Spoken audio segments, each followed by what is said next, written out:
There we go. Alright, Kit, I'm gonna send a new game. What's her name? I don't know. Alright, rewind for a second. So, you see these 4 people here? Yeah. Okay, so these are this is what we're gonna do. We're trying to get with one of them, alright? Okay. It's the whole point of the game. It's a fucking it's a dating sim game, right? So, there's 5 people we got a voice act for. This is you, the character, which you also do like the narration. Monica, what's her face? Yuri and Sasa. All right, these are the girls that we're gonna also have to voice act for. So, so all I know is that I'm doing Monica. She's my favorite, so I'm gonna voice act for her. So you gotta pick the other ones. Which ones do you want to do? I don't know. What? I gotta pick, baby. You gotta pick. Who want to voice act for people? Also, do you want to voice? Do you want to like do the narration as well? It's a lot of talking, and I can see it in real time. So I was thinking maybe I should do the voice acting for who we are. I don't usually do voice acting of Oh, any you gotta read it, baby. It makes it more fun.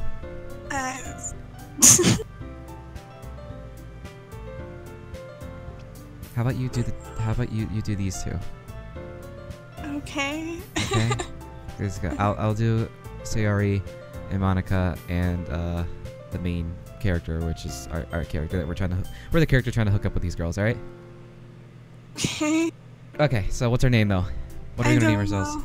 Baby, gotta come up with a name because you're the one you're gonna make decisions and stuff here. All right. You're the one Why who's gonna try to because I played this before already, so you gotta do it. This is gonna be your game. I have no idea.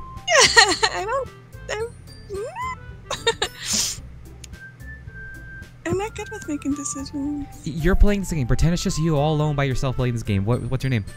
I don't know. Oh my gosh, Abe.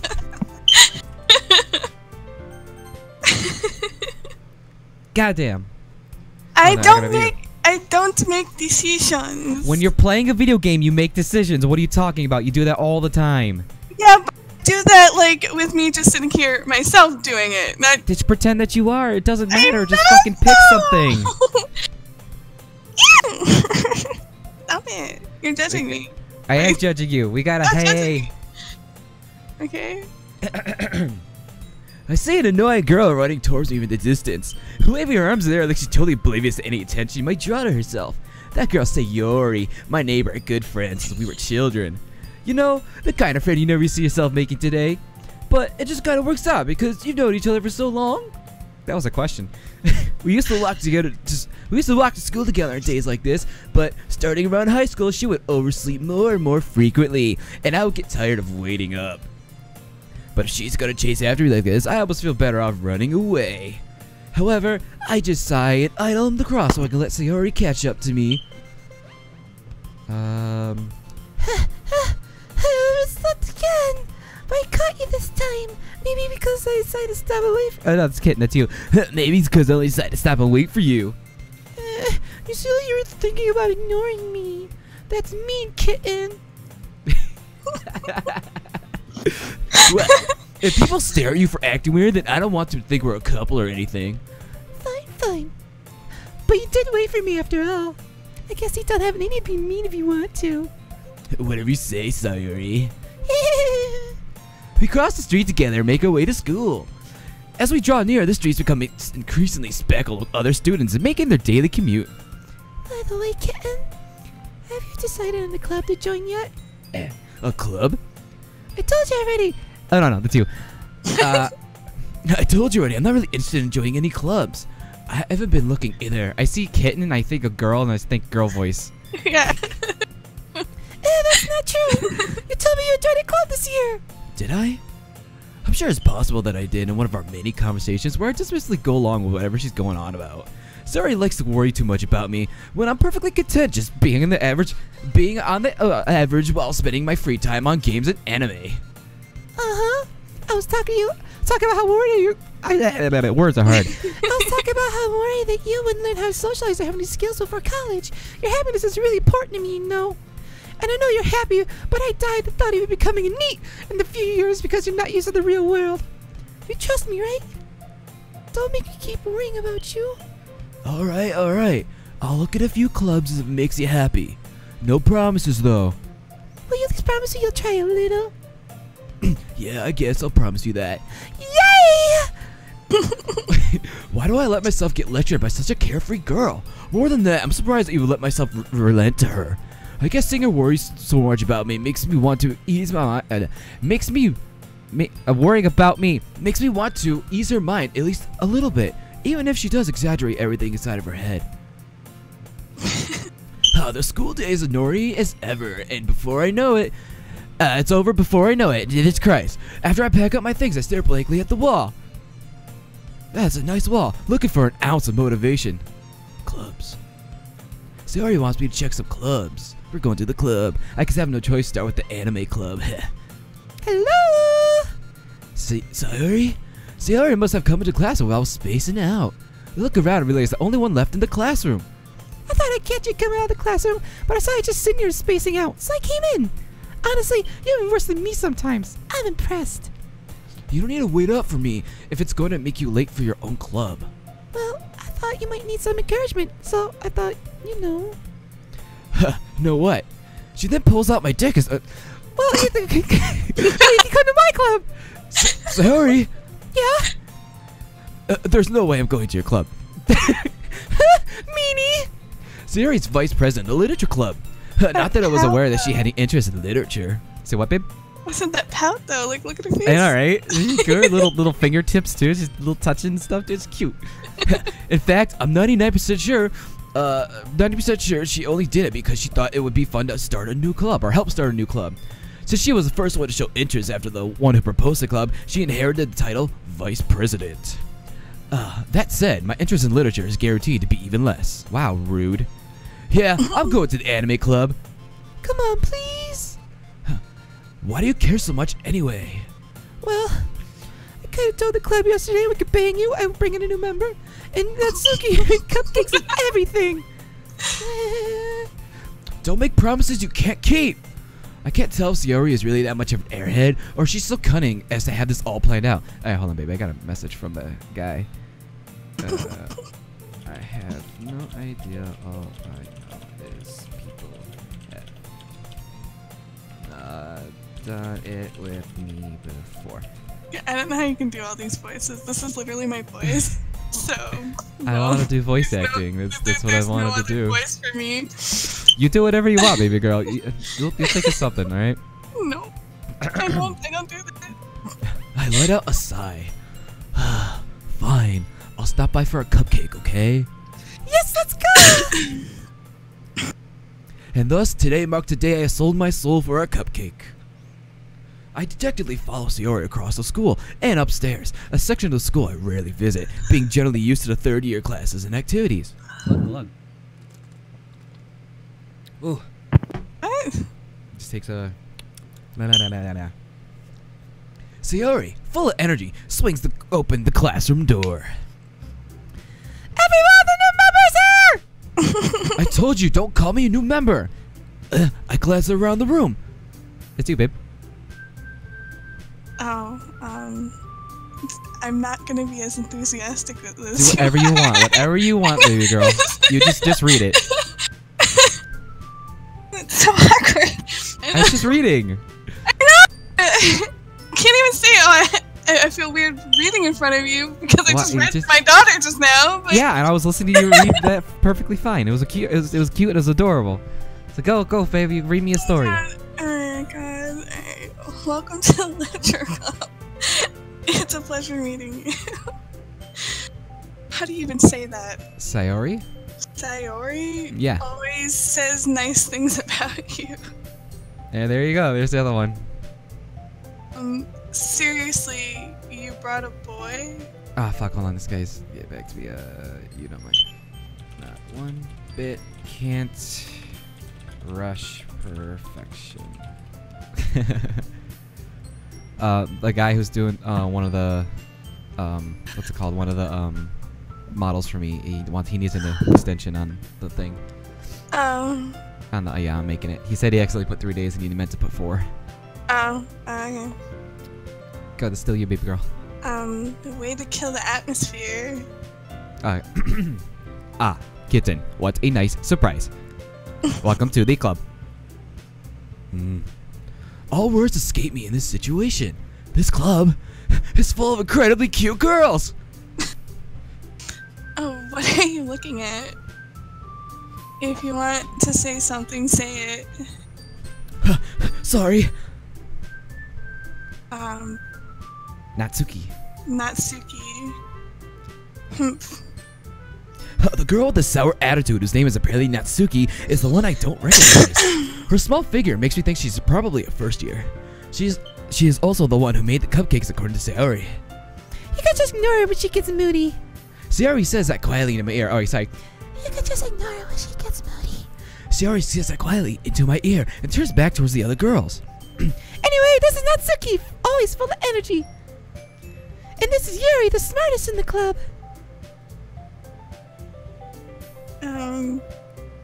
How do I even stutter that? Don't say things like that. Yuri, who appears comparatively more mature and timid, seems to have a hard time keeping up with people like Sayori and Natsuki. Well, it's nice to meet both of you. It sounds like you already know Monica, is that right? That's right. It is great to see you again, Kitten. Monica smiles sweetly. We do know each other. Well, we rarely talk, but we were in the same class last year. Monica is probably the most popular girl in class. Smart, beautiful, athletic. Basically completely out of my league. So having her smile at me so genuinely feels a little...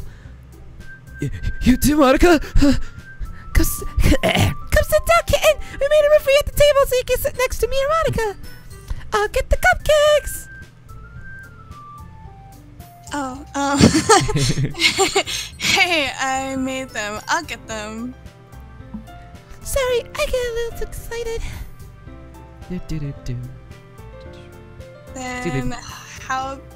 Then how about I make some tea as well? The girls have a few desks arranged to form a table. As Sayori mentioned, it's been widened so that there's one space next to Monica and one space next to Sayori. Natsuki and Yuri walk over to the corner of the room, where Natsuki grabs a wrapped tray and Yuri opens the closet. Still feeling awkward, I take a seat next to Sayori. Natsuki proudly marches back to the table, tray in hand. Okay, are you ready? Ta-da! Wow! Natsuki lifts the foil off the tray to reveal a dozen white fluffy bunnies, decorated to look like little cats. Wait, what? Wait, what? The whiskers are drawn with icing, and little pieces of chocolate are used to make the ears. So cute! I had no idea you were so good at baking, Natsuki. I don't even know how to say that. Something like that. Well, you know. Oh, just hurry and take one. Sayori grabs the first one, then Monica. I follow. It's delicious.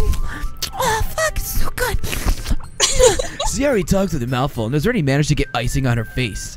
I turn the cupcake around with my fingers, looking for the best angle to take a bite. Natsuki is quiet. I can't help but notice her sneaking glances in my direction. Is she waiting for me to take a bite? I finally bite down. The icing is sweet, full of flavor. I wonder if she made it herself. This is really good. Thank you, Natsuki. Why are you thanking me? It's not like I Haven't I heard this somewhere before? made them for you or anything.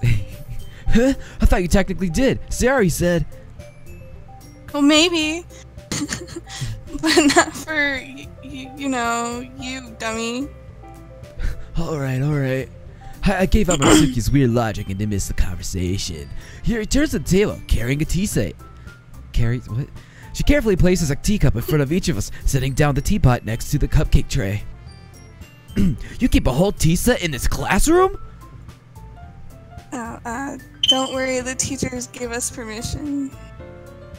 After all, doesn't a hot cup of tea help you enjoy a good book? Huh, I guess. He. Don't let yourself get intimidated. Yuri is just trying to impress you. But that's not... Insulted, Yuri looks away. I meant that, you know. I believe you. Well, tea and reading might not be a pastime for me, but I at least enjoy tea. I'm glad. Yuri faintly smiles to herself in relief. Monica raises an eyebrow, then smiles at me. So, what made you consider the literature club? I was afraid of this question. Something tells me I shouldn't tell Monica that I was practically dragged here by Sayori. Well, I haven't enjoyed any clubs yet, and Sayori seemed really happy here, so... That's okay. Don't be embarrassed. We'll make you feel right at home. Okay? As president of the literature club, it is my duty to make the club fun and exciting for everyone. Monica, I'm surprised. How come you decided to start your own club? You could probably be a board member of any of the major clubs. Weren't you the leader of the debate club last year?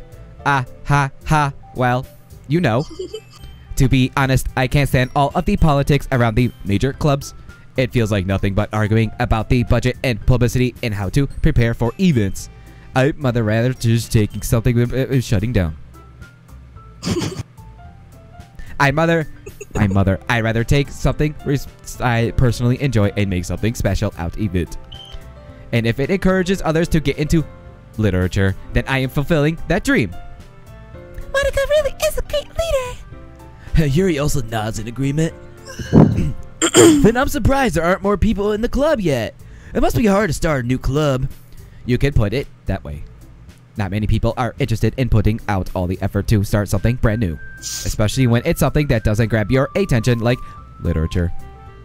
You have to work hard to convince people that you are both fun and worthwhile, but it makes school events like the festival, that much more important. I'm confident that we can really grow this club before we graduate. Right, everyone? Yeah. We'll do our best. You know it. Everyone enthusiastically agrees. Such different girls, all interested in the same goal. Monica must have worked really hard to find these three. Maybe that's why they're also delighted by the idea of a new member joining. Though, I still don't really know if I keep up with their level of enthusiasm about literature.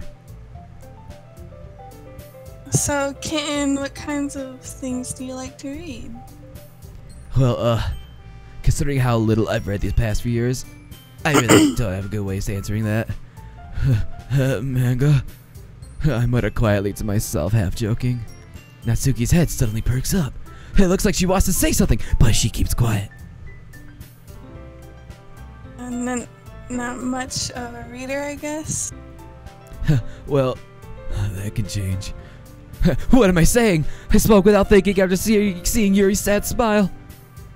Anyway, what about you, Yuri? Well, let's see. Yuri traces the rim of her teacup with her fingers. My favorites are usually novels that build deep and complex fantasy world. Level of creativity and craftsmanship behind them is amazing to me. And telling a good story in such a foreign world is equally impressive. Yuri goes on, clearly passionate about her reading. She seems so reserved and timid since the moment I walked in, but it's obvious by the way her eyes light up that she finds her comfort in the world of books, not people. But you know, I like a lot of things. Stories with deep psychological elements usually immerse me as well. Isn't it amazing how a writer can so deliberately take advantage of your own lack of imagination to completely throw you for a loop? Anyways, I've been reading a lot of horror lately. Hell yeah. I read a horror book once. It was Clifford Does Halloween. I grasped at something I can relate to at a minimal level. At this rate, Yuri might as well be having a conversation with a rock. Really? I wouldn't have expected that. Yuri. For someone as gentle as you? I guess you could say that. But if a story makes me think or takes me to another world, then I really can't put it down. Real horror is often very successful at changing the way you look at the world, if only for a brief moment. I hate horror. Why is that? Natsuki's eyes dart over to me for a split second. Never mind. That's right. You usually like to write about cute things, don't you, Natsuki? Bad idea. You left a piece of scrap paper behind last club meeting. It looked like you were working on a poem called... Don't say it out loud. Give that back. Fine. Fine. Your cupcakes, your poems, everything you do is just as cute as you are. Sayori already slides up behind Natsuki and puts her hands on her shoulders. I'm not cute. Natsuki, you write your own poems? Oh, I guess sometimes. Why do you care? I think that's impressive. Why don't you share sometime? No. Natsuki averts her eyes. You wouldn't like them. Not a very confident writer yet. Oh, I understand how Natsuki... What? So I understand how Natsuki feels. Sharing that level of writing takes more than just confidence. The truest form of writing is writing to oneself. You must be willing to open up to your readers, exposing your vulnerabilities and showing even the deepest reaches of your heart. Do you have writing experience too, Yuri? Maybe if you share some of your work, you can set an example and help Natsuki feel comfortable enough to share hers. Make a noise. Kitten, I don't... What am I supposed to do for that? make a noise. Just a noise. I guess it's the same for Yuri. I wanted to read everyone's poems. We all sit in silence for a moment. Okay. I have an idea, everyone. Natsuki and Yuri look quizzically at Monica. Let's all go home and write a poem of our own. Then, next time we meet, we'll all share them with each other. That way everyone is even. Yeah, let's do it! Plus, now that we have a new member, I think it will help us all get a little bit more comfortable with each other and strengthen the bond of the club. Isn't that right, kitten? Monica smiles warmly at me once again. Hold on, there's still one problem. What is that? Now that we're back to the original topic of me joining the club, I bluntly come forward with what's been on my mind the entire time. I never said I would join this club! Sorry, man, convinced me to stop by, but I never made any decision! I still have other clubs to look at and, I lose my train of thought. Awful girls stare back at me with dejected eyes. But... I'm sorry, I thought...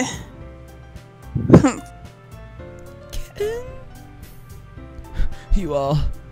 I'm defenseless against these girls. How am I supposed to make a clear-headed decision when it's like this? That is, if writing poems is the price needed to pay in order to spend every day with these beautiful girls... Right. Okay, I've decided then. I'll join the literature club.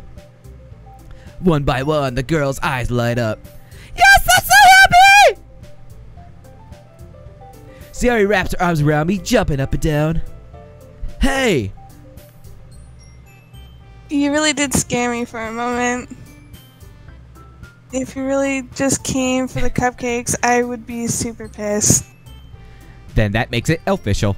Natsuki, eat my hair. Welcome to the literature club.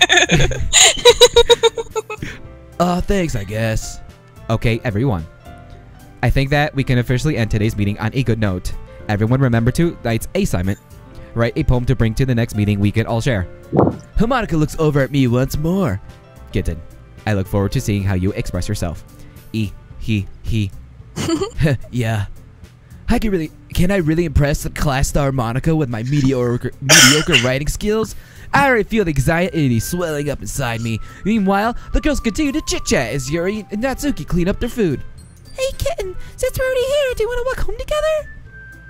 That's right. Sierra and I never walk home anymore because she's always stayed after school for clubs. Sure, might as well. Yay!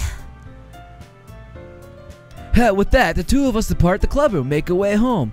The whole way, my mind wanders back and forth between the 4 girls. Saori, Natsuki, Yuri, and of course Monica. Will I really be happy spending every day after school in the literature club? Perhaps I'll have a chance to grow closer to one of these girls. Alright, I just need to make the most of my circumstance, and I'm sure good fortune will find one. I was gonna say one and me, and I put them together. Moi. And I guess I start with writing a poem tonight. Yay! Alright, time to write a poem. Pick words you think your favorite club member will like, and something good might happen with whoever likes your poem the most. Alright, baby. So go ahead, let's pick some words. I don't know. Just pick one. You're gonna pick 20, so just pick some. Jesus, why that many? What? I said, why that many? I don't know, because that's what the game says to do. But actually, before I do that, I'm just gonna save real quick too. Alright, go ahead.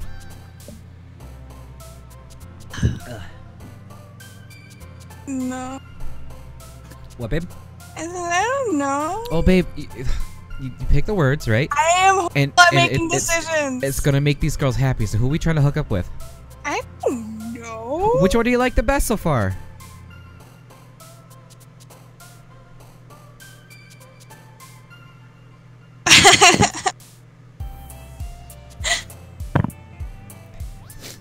I'm Who do you horrible at this. like? Who we gonna get with?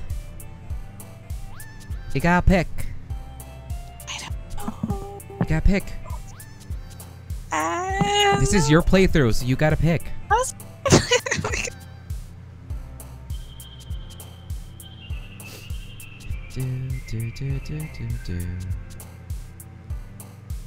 Go ahead, start picking things. Go, go, go. I don't know. Just pick things. Sure. That's not on here. I know.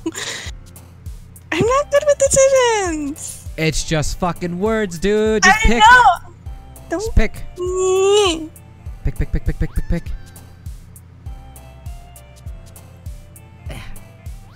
Which ones do you like? I'm not good at this stuff. I don't know. You're just picking words.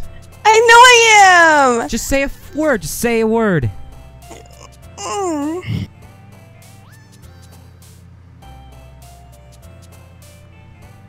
Or just pick a number 1 through 10.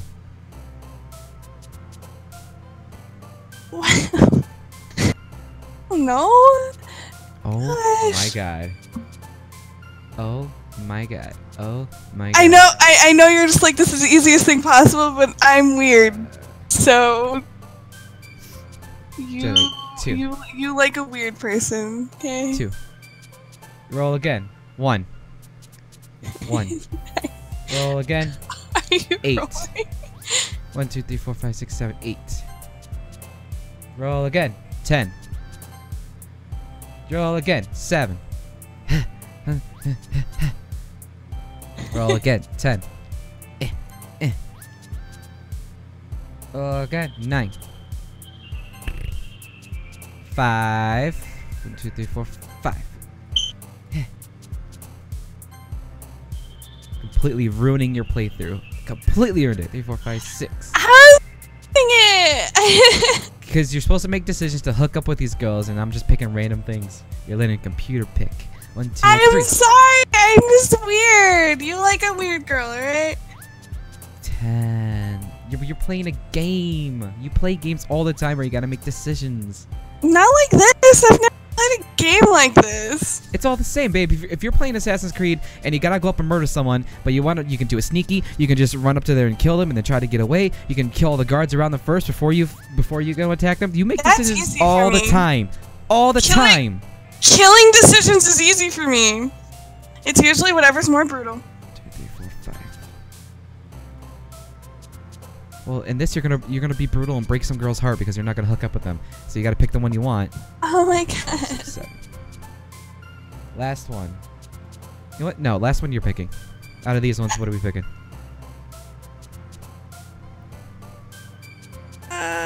Tenacious. Tenacious. There we go. Easy peasy. Look how easy that was, babe. It was Hi really again, kitten. funny. Glad to see you didn't run away on us. Ha, ha, ha. Ha, nah, don't worry. This might be a little strange for me, but I at least keep my word. Well, I'm back at the literature club. Hey! Wait. I know you didn't hear that, did you? Did I hear what? What? Okay, good. You didn't. I did my soundboard air horn thing. Oh, I know. I didn't hear that. Okay. I was the last one to come in, so everyone else is already hanging out. Thanks for keeping your promise, kitten. I hope this isn't too overwhelming of a commitment for you. Making you dive headfirst into literature when you're not accustomed to it. Oh, come on, like he deserves any slack. Sayori told me you didn't even want to join any clubs this year. And last year, too. Damn, she talking shit. I don't know if you plan to just come here and hang out or what. But if you don't take us seriously, then you won't see the end of it. Natsuki, you certainly have a big mouth for someone who keeps her manga collection in the club room. I think that's more of like a like that. I don't know. I'm not good with that stuff. Natsuki finds herself stuck between saying Monica and manga. Manga is literature. Swiftly defeated, Natsuki plops back into her seat. Don't worry, guys. Ken always gives his best as long as he's having fun. He helps me with busy work without me even asking, like cooking, cleaning my room. How dependable. Sayori, that's because your room is so messy, it's distracting. And he almost set your house on fire once. Oh my god. Is that so? You two are really good friends, aren't you? I might be a little jealous. Kitten, you're jealous? How come you and Kitten can become good friends too? Sayori. As usual, Sayori seems oblivious to the weird situation you just put me into. What a bitch. Yuri even brought you something today, you know? Well, wait, Sayori. Me? Not really. Oh, okay. Don't be shy. It's really nothing. What is it? Never mind. Sayori made it sound like a big deal when it really is not. What do I do? I'm sorry, Yuri. I wasn't thinking. I guess that means it's up to me to rescue this situation. Hey, don't worry about it. First of all, I wasn't expecting anything in the first place. So, any nice gesture from you is a pleasant surprise. It will make me happy no matter what. Is that so? Yeah, I won't make it a deal if you don't want it to be. Alright. Well, here. She's just like lifts up her skirt and just her big floppy cock just. My god. Yuri reaches under her skirt, pulls out her big cock.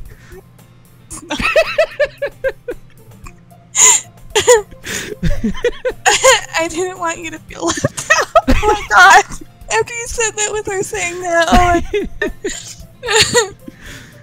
So I picked out a book that I thought you might enjoy.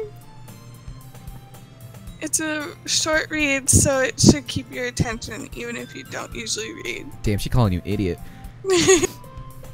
And we could, you know, discuss it if you wanted. This is... How is this girl accidentally being so cute? She even picked out a book she'll think I'll like, despite me not reading much. Yuri, thank you. I'll definitely read this. I enthusiastically take the book. Oh, fuck, this book, yeah. Oh my god. Well, you can read it at your own pace. I look forward to hearing what you think. Now that everyone's settled in, I expect Monica to kick off some scheduled activities for the club. But that doesn't seem to be the case. Sayori and Monica are having a cheery conversation in the corner. Yura's face is already buried in a book. I can't help but notice her intense expression, like she was waiting for this chance. Meanwhile, Natsuki is rummaging around the closet. Okay. I hear Natsuki utter an exasperated sigh from within the closet. It seems she seems to be annoyed by something. I approach her in case she needs a hand. You looking for something in there? Hey, Monica. She never puts my stuff back in the right spot. What's the point in keeping your collection organized if someone else is just gonna mess it up? Natsuki slides a bunch of stacked books and boxes across the shelf. Manga. Read manga, right? I don't know if it's pronounced manga or manga, so I'm just gonna swap back and forth between saying it. Sometimes. Manga is one of those things things where you can't admit you're really into it until you figure out when the other person stands. Figuring out where the other person stands. Jesus Christ. How did you know, anyway? Well, I heard you bring it up at some point. Besides, it's kind of written on your face. What's that supposed to mean? I see. There are a lone volume of manga amidst the stack of various books on the one side of the shelves. Curious, I pull out the stack. There it is. Natsuki snatches it out of my hand. What a bitch. Then she turns a box of manga and slips a volume right into the middle of the rest. Much better. Seeing a box set with one book missing is probably the most irritating sight in the world. It really is. I know that feel. I get closer look at the box she's admiring. Box set she's admiring.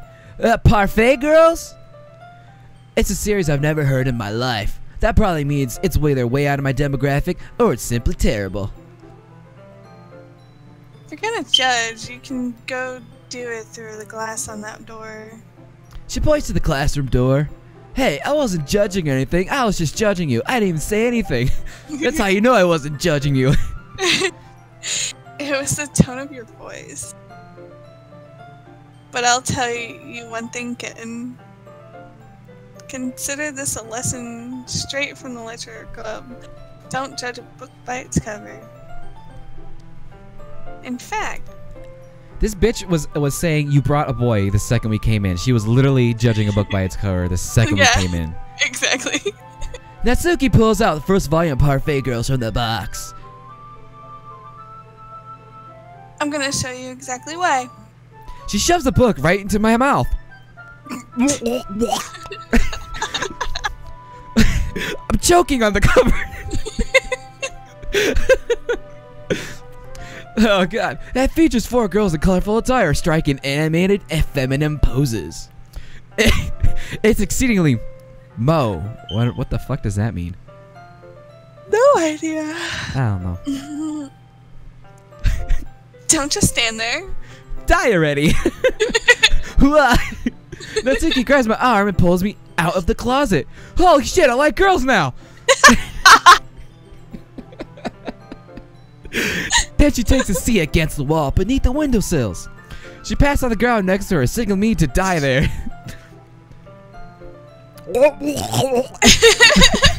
Wouldn't chairs be more comfortable? I take my seat. Chairs wouldn't work. We can't read at the same time like that. Huh? Why's that? I guess it's easier to be closer together like this. I don't even know what to, yeah. Don't just say that. You'll make me feel weird about it. Natsuki crosses her arms and scooches an inch away from me. Sorry. I didn't exactly expect to be sitting this close to her either. Not that I can say it's a particular bad thing. I open the book. Sorry. I pull the book out from my mouth. It's only a few seconds before Natsuki once again inched closer, reclaiming the additional space while she hopes I didn't notice. I can feel her peering over my shoulder, much more eager to begin reading than I am. Wow, how long has it been since I read the beginning? Huh? You don't go back and flip through the older volumes every now and then? Not really. Maybe sometimes after I've already finished the series. Hey, are you paying attention? I am, but nothing's really happened yet, so I can talk at the same time.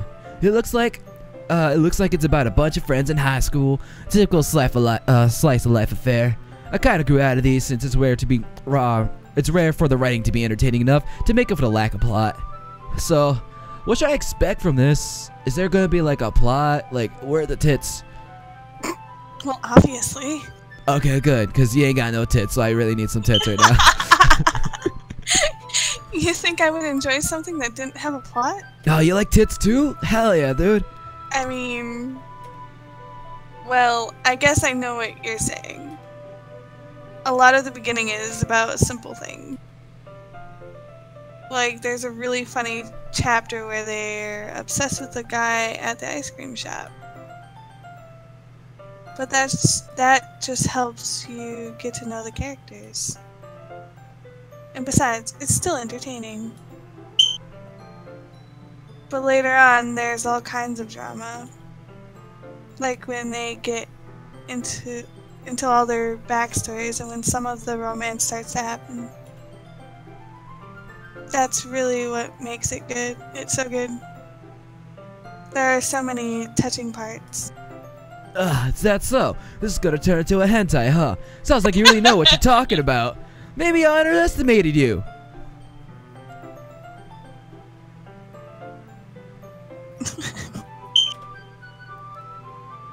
Hey, wait!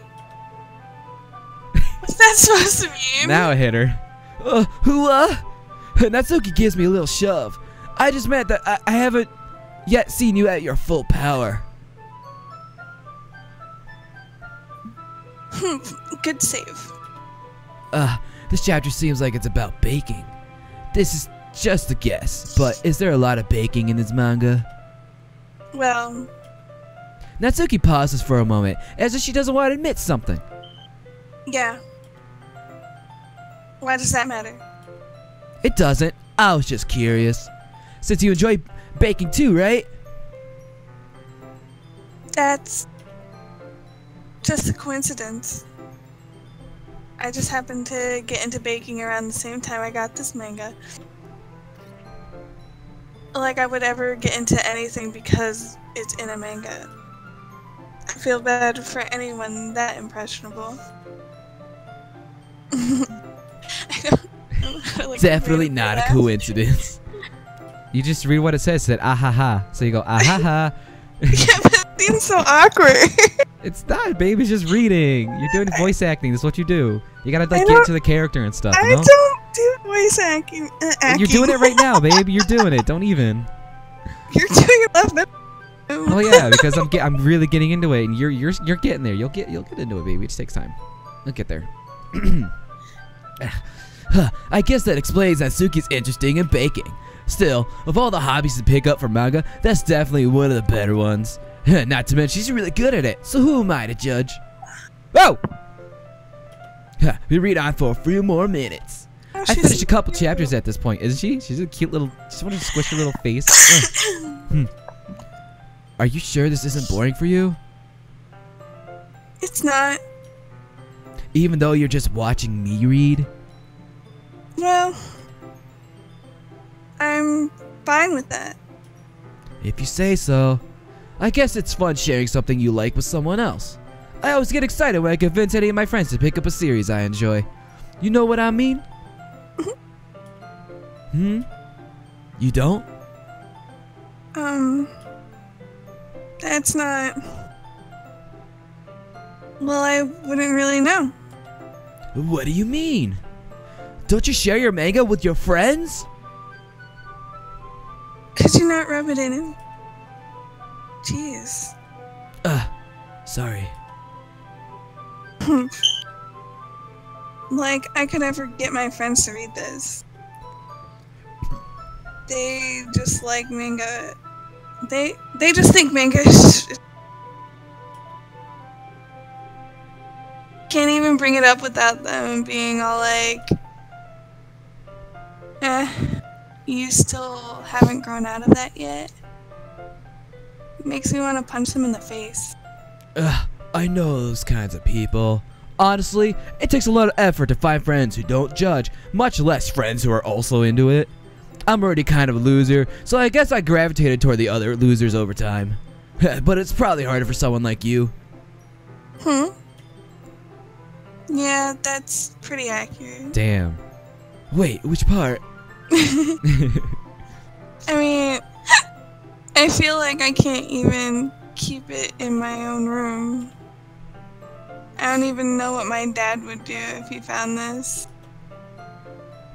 At least it's safe here in the club room. But Monica was kind of a jerk about it. I just can't win, can I? Well, it paid off in the end, didn't it? I mean, here I am reading it. Well, it's not like that solves any of my problems. Maybe. But at least you're enjoying yourself, right? So... Ha. Jeez, that's enough. Are you gonna keep reading or what? Yeah. I flipped the page. Suddenly, Natsuki starts laughing. I totally forgot that happens. Natsuki points her finger at one of the panels. Minori is my favorite character. You always feel a little bad for her since she's so unlucky. But it gets especially bad when... No, man, she's gonna ruin it. Well, I shouldn't be talking about that yet. Just finish this chapter. Natsuki's voice sparkles with excitement. It's a stark contrast to her usually bossy tone. But if she's not used to sharing her favorite mangas with her friends, I can understand why. It's hard to express in words the feeling you get when connecting with someone like that. And being able to provide that to Natsuki, for whom it's a rare experience, the thought makes me smile to myself. okay, everyone. Eh? Are you all ready with today's poems? Come on. Could your timing be any worse? Sorry. I just need to make sure we have enough time. Every time she's like, she wants Natsuki to eat her hair. I know. Though you do look pretty cozy over there. Ah ha ha.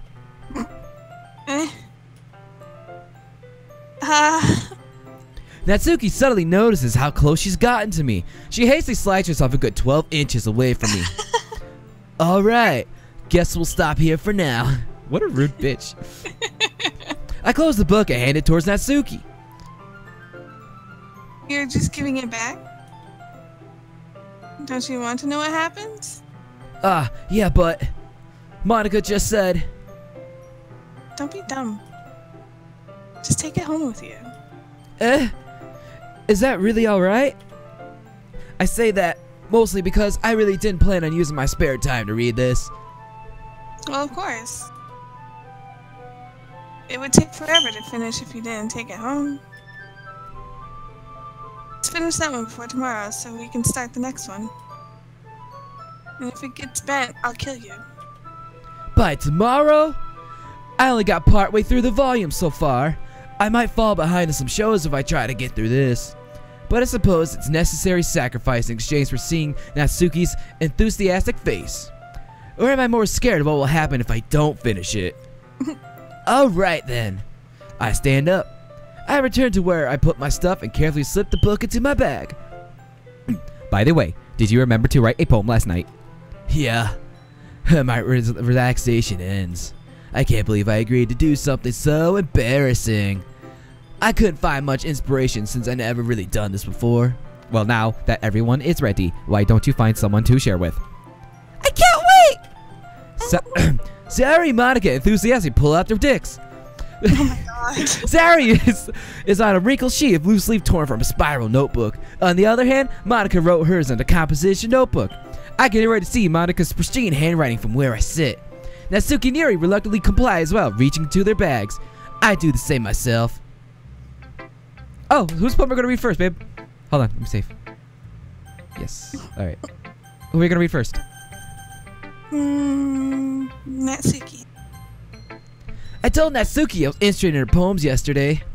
It's probably only fair if I share mine with her first. Hmm.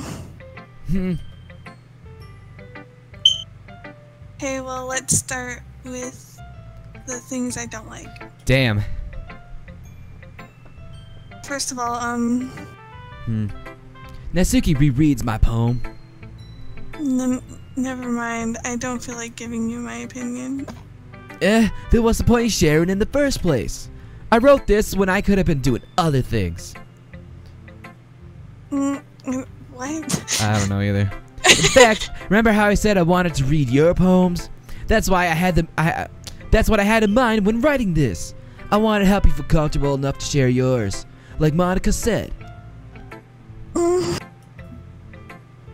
Well, I would be more comfortable sharing my poem if yours was really bad. You were supposed to show me some dumb poem and make me go, huh, well, it's not that great, but let me show you what real literature looks like. And you went and ruined it.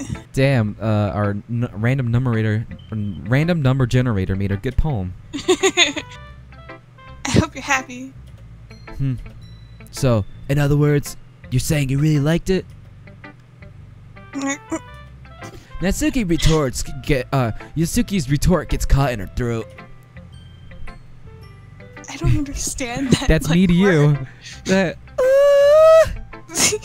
Or like, ooh, you're so like something like that. I'm guessing. So weird. Such a weird. You just don't understand anything, do you? I already told you that you don't have to go announcing it to the world like you're all self-important. Pretty sure you never actually said that. I say that mostly to myself. Natsuki must really hate me or something. I can't figure out if it's a win or a loss if she liked my poem. In any case, you still need to show me yours, right?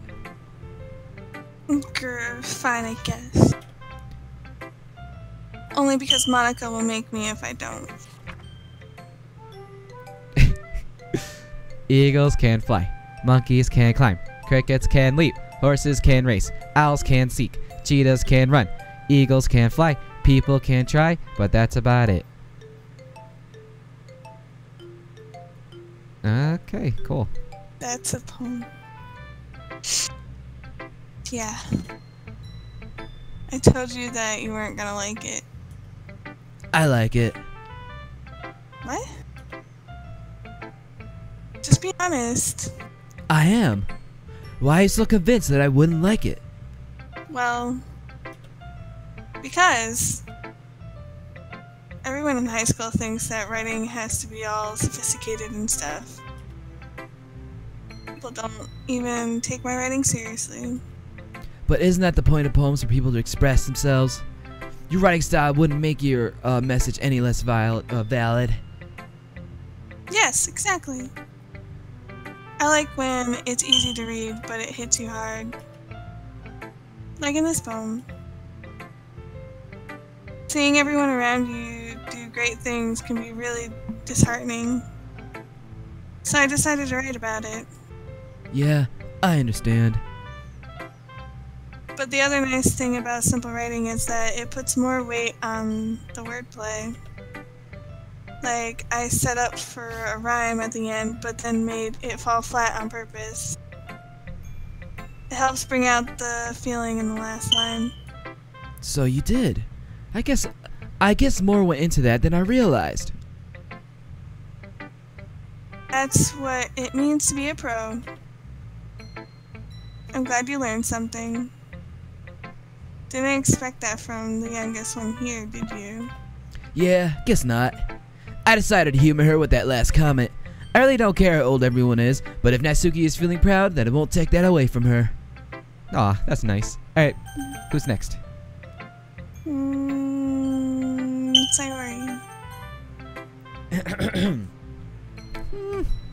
This is a good poem, kitten. Are you sure it's your first time? Of course. It's not that good. I'm the kind of guy who would be writing poems in the spare time. Or am I the kind of guy who'd be doing this in spare time? I guess you're right. But that's why it was pressing me. Well, to be honest, I was afraid that you wouldn't do it seriously or that you wouldn't write one at all. I'm really happy that you wrote one. It just reminds me how you're really part of the club now. Not to mention the fact that I'm standing in front of you in the club room. Well, of course. I'm not really into it yet, but that doesn't mean it'll break my promise. That I'll break my promise. See? It's like I said before, kitten. Deep down, you're not selfish at all, you know? Trying new things like this for people, that's something only really good people can do. Thanks, Sayori. I'm not sure if Sayori sees a full picture of my motive here. Then again, I can't deny that she's part of the reason I joined. Knowing how much this means to her and all. Yeah. I'm gonna make sure you have lots of fun here, okay? That'll be my way of thanking you. Alright, I'm gonna hold you to that then. Yay! Now you read my poem too, right? Don't worry, I'm really bad at this. We'll see about that. Hey. Dear Sunshine, the way you glow through my blinds in the morning, it makes me feel like you've missed me. Kissing my forehead to help me out of bed, making me rub the sleepies from my eyes. Are you asking to come out and play? Are you trusting me to wish them away a rainy day? I look above, the sky is blue. It's a secret, but I trust you too. But if it wasn't for you, I could sleep forever. But I'm not mad. I want breakfast. Sayori, I want breakfast too. This is just a guess, but did you wait until morning to write this? No! Just a little bit. You can't answer just a little bit to a yes or no question. I forgot to do it last night. Well, at least that makes me feel a little better about myself. Don't be mean! I still tried my best. Yeah. I didn't mean to say it was a bad poem. It came out nice. Or how should I put it? It sounds just like you. Really? Yeah. Especially that last line. I made eggs and toast! Even though you were late to school? It's bad to skip breakfast. I get all cranky. Well, I guess there's no point in arguing. Anyway, thanks for showing me. This is so much fun. Monica's the best. Yeah. But next time, I won't forget. And I'm gonna write the best poem ever. Well, I'll look forward to it. Alright, who's next, babe? Yuri.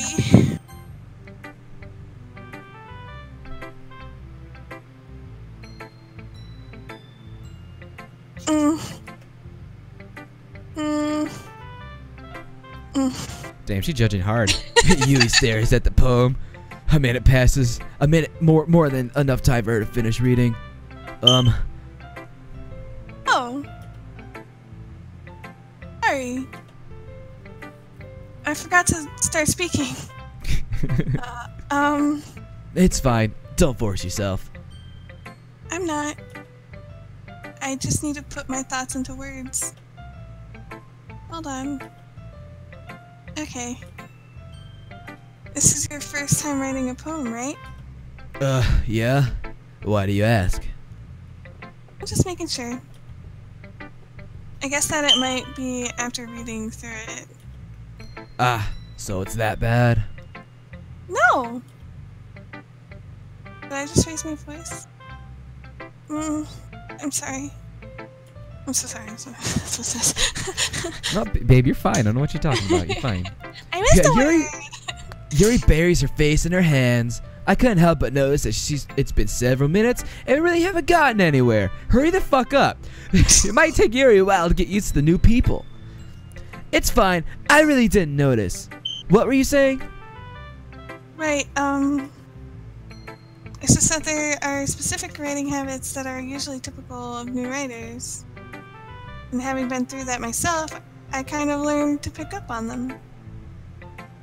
I think the most noticeable thing I recognize in new writers is that they try to make their style very deliberate. In other words, they tend to pick a writing style separate from the topic matter, and they form fit the two together. The end result is that both the styles and the expressiveness are weakened. Once Yuri finds her train of thought, it's as if her demeanor totally changes. Her stammering is completely gone. She sounds like an expert. not something you can be blamed for. There are so many different skills and techniques that go into writing even a simple poem. Not just finding them and building them, but getting them to work together is probably the most challenging part. It might take you some time, but all comes with practice and learning by example and trying new things. I also hope that everyone else in the club gives you valuable feedback. Natsuki can be a little bit biased though. Biased? How? Well, never mind. Shouldn't be talking about people like that. Sorry. It's fine. I'm not sure if Yuri's apologizing to herself, to me, or to Natsuki. Do you mind if I read your poem now? Please do. I'd love to share my thought process behind it. Yuri smiles dreamily as if it's a rare opportunity for her, which itself is kind of funny. After all, isn't this supposed to be the literature club? Oh, that Ghosts handwriting. under the... What, babe? So that handwriting is pretty. Yeah, alright, fancy. A ghost under the light. The tendrils of my hair illuminate beneath the amber glow. Bathing. It must be this one. The last remaining streetlight to have withstood the test of time. The last... Is that yet? The last The last yet to be replaced by the sickening blue-green hue of the future. That doesn't sound like the last yet. That's what it says at the one. Alright. I bathe, calm breathing air of the present, but living in the past. The light flickers. I flicker back.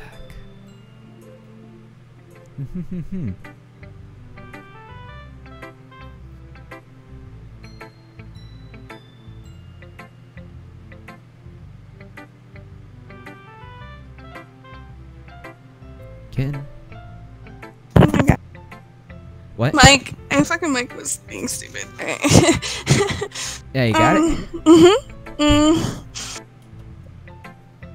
I'm sorry, I have such terrible handwriting. What? I wasn't thinking that at all! I just couldn't tell what the word you put down for like 5 minutes. I just looked at the Y next to the my, and that's how I knew that was a Y. Oh, big smart. You're big smart. Big smart kitten. But it took you a long time to read. I'm illiterate! I can't read! That's you. Well, I just don't read scripts very often. I actually think your handwriting is pretty. That's a relief. Also, I like the poem. Even though it was short, it was really descriptive. It was too short? I usually write longer poems. Not at all. I'm really glad you liked it. I'll be honest. Since it's our first time sharing, I wanted to write something a little more mild. Something easy to digest, I suppose. Are you into ghosts, Yuri?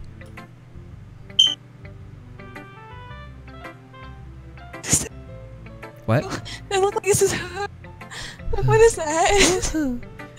I think it's supposed to be like a Japanese laugh or something. I don't know. Oh, Something like that. yeah. Actually, the story isn't about a ghost at all, Ken. Isn't it kind of spoopy how they're talking to you? Yeah, Ken. Really? Huh, I must have totally missed the point. Well, I suppose you did only glance over it after all. Remember that poets often express their own thoughts, feelings, and experiences in their work. They usually do more than tell a simple story or paint a picture. In this case, perhaps the subject of the poem is only being symbolically compared to a ghost, lingering in her last remaining place of comfort, unable to let go of the past, and soon to be left with nothing. That's a lot more solemn putting it that way. I haven't even thought of that. That's impressive. It's nothing really.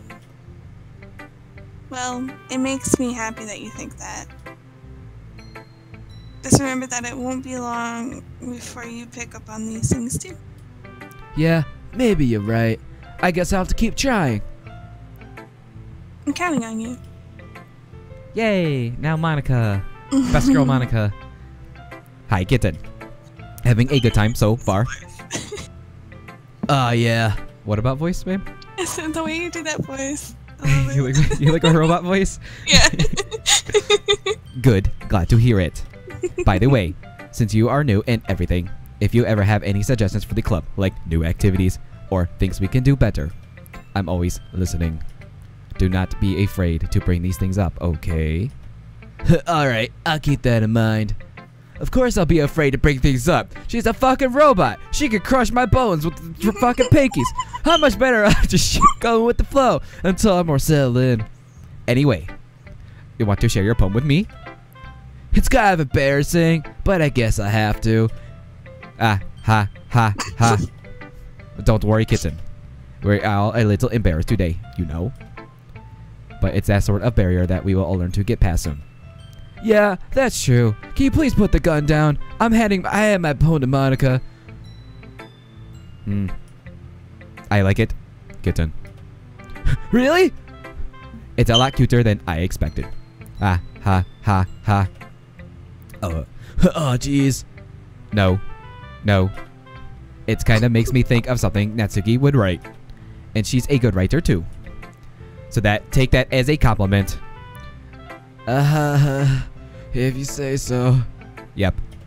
By any chance, have you read anything by Shel Silverstein? Maybe a long time ago. He's famous for telling all kinds of stories in a few simple words. His poems can be funny, endeavoring, and even sad. And sometimes they're only a few lines long. They might even feel like they were written for kids, but if you think about them, they can express views of the world that will apply to anybody. I see. So you're saying that Natsuki is kind of like that? Sort of. Maybe she's not an expert, but you probably won't find much filler in her poems.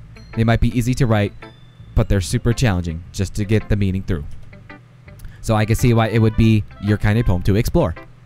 I'm sure I'll end up trying different things a lot. It could take a while before I feel comfortable doing this. That's okay. I love to see you try new things. That's the best way to find the kind of style that suits you. Everyone else might be a little biased towards their own kinds of styles, but I'll always help you find out what suits you the most. So don't force yourself to write the way everyone else wants you to write. It's not like you have to worry about impressing them or anything.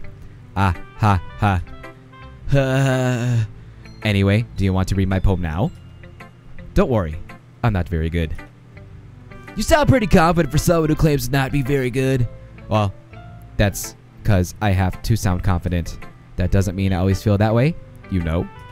I'm a robot, I cannot feel. I see. Well, let's read it then. Oh, wow. Hole in wall. It couldn't have been me. See the direction the spackle protrudes. A noisy neighbor? An angry boyfriend. I'll never know. I wasn't home. I peer inside for a clue. No, I can't see. I reel, blind, like a film left out in the sun. But it's too late. My retinas are already scorched with a permanent copy of meaningless image. It's just a little hole. It wasn't too bright. It was too deep. Stretching forever into everything. A hole of infinite choices. I realize now that I wasn't looking in. I was looking out. And he, on the other side, was looking in. So, what do you think?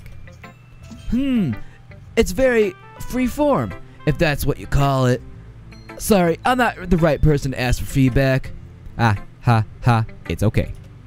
Yeah, that kind of style has gotten pretty popular nowadays. That is, a lot of poems have been putting emphasis on the timing between words and lines. When performed out loud, it could be really powerful. What was the inspiration behind this one? Ah, well, I'm not sure if I know how to put it. I guess you could say that I had some kind of epiphany recently. It's been influencing my poems a bit. An epiphany? Yeah, something like that. I'm kind of nervous to talk about deep stuff like that because it is kind of coming on strongly. Maybe after everyone is better friends with each other. Anyway, Here's Monica's writing tip of the day. Sometimes when you're writing a poem or story, your brain gets too fixated on that specific point. If you try so hard to make it perfect, then you will never make any progress. Just force yourself to get something down on the paper and tidy it up later. Another way to think about this, if you keep your pen in the same spot for too long, you'll just get a big dark puddle of ink. So just move your hand and go with the flow. That's my advice for today. Thanks for listening. Phew. I guess that's everyone. I glance around the room. That was a little more stressful than I anticipated. It says that everyone is judging me for my mediocre writing abilities. Even if they are just being nice, there's no way my poems can stand up to theirs. This is a literature club after all. I sigh. I guess that's what I ended up getting myself into. Across the room, Saori and Monica are happily chatting. My eyes land on Yuri and Natsuki. They gingerly exchange sheets of paper, sharing their respective poems. As they read in tandem, I watch each of their expressions change. Natsuki's eyebrows furrow in frustration. Meanwhile, Yuri smiles sadly. Oh, what's with this language? Did you say something? Oh, it's nothing. Natsuki dismissively returns the poem to the desk with one hand. I guess you could say it's fancy. Thanks. Yours is cute. Cute? Did you completely miss the symbolism or something? It's clearly about the feeling of giving up. How can that be cute? I know that. I just meant the language, I guess. I was trying to say something nice. You mean you have to try that hard to come up with something nice to say? Uh-oh. Thanks, but it really didn't come out nice at all. Uh-oh.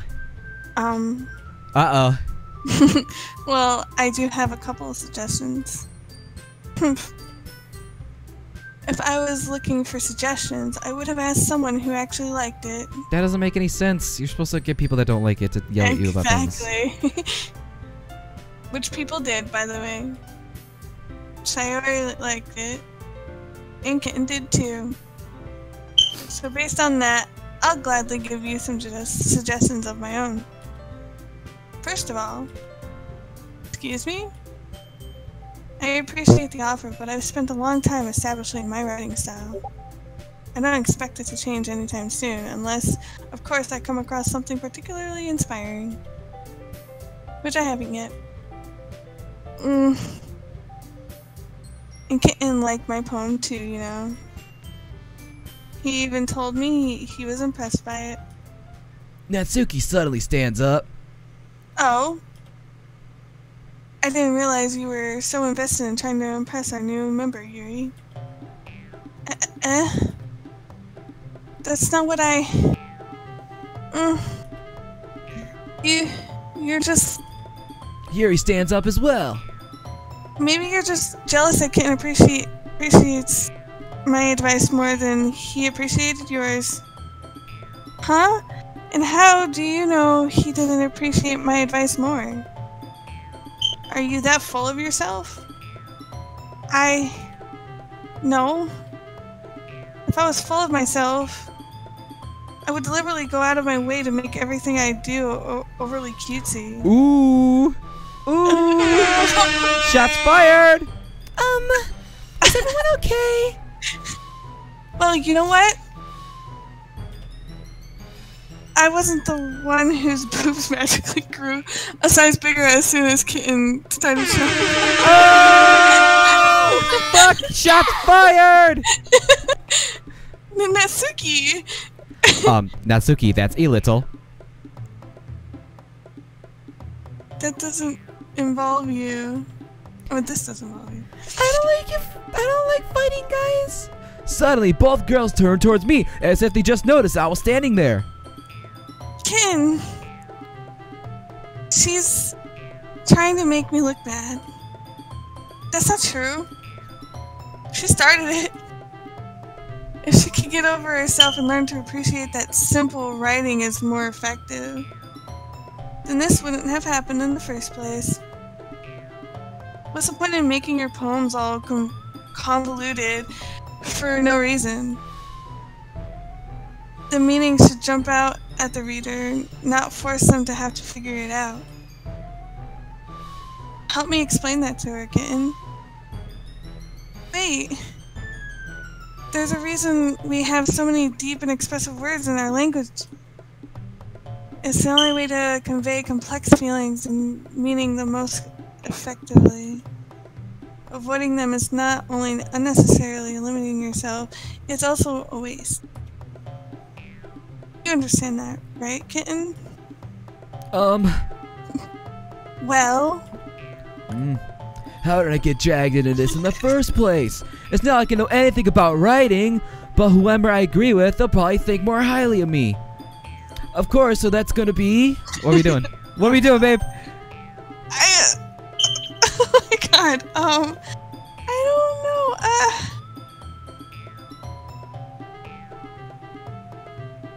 I would probably say help me. Alright. Natsuki! Natsuki glares at me, drying up any words I had in my mouth. Someone said I turned to Yuri. Yuri. But Yuri's expression is so defenseless that I can't bring myself to say anything to her. Sayori! Yeah? Oh yeah. Everyone's fight is making Sayori uncomfortable! How can you two keep fighting when you're making your friend feel like this? Kitten? Well, that's her problem. This isn't about her. I agree.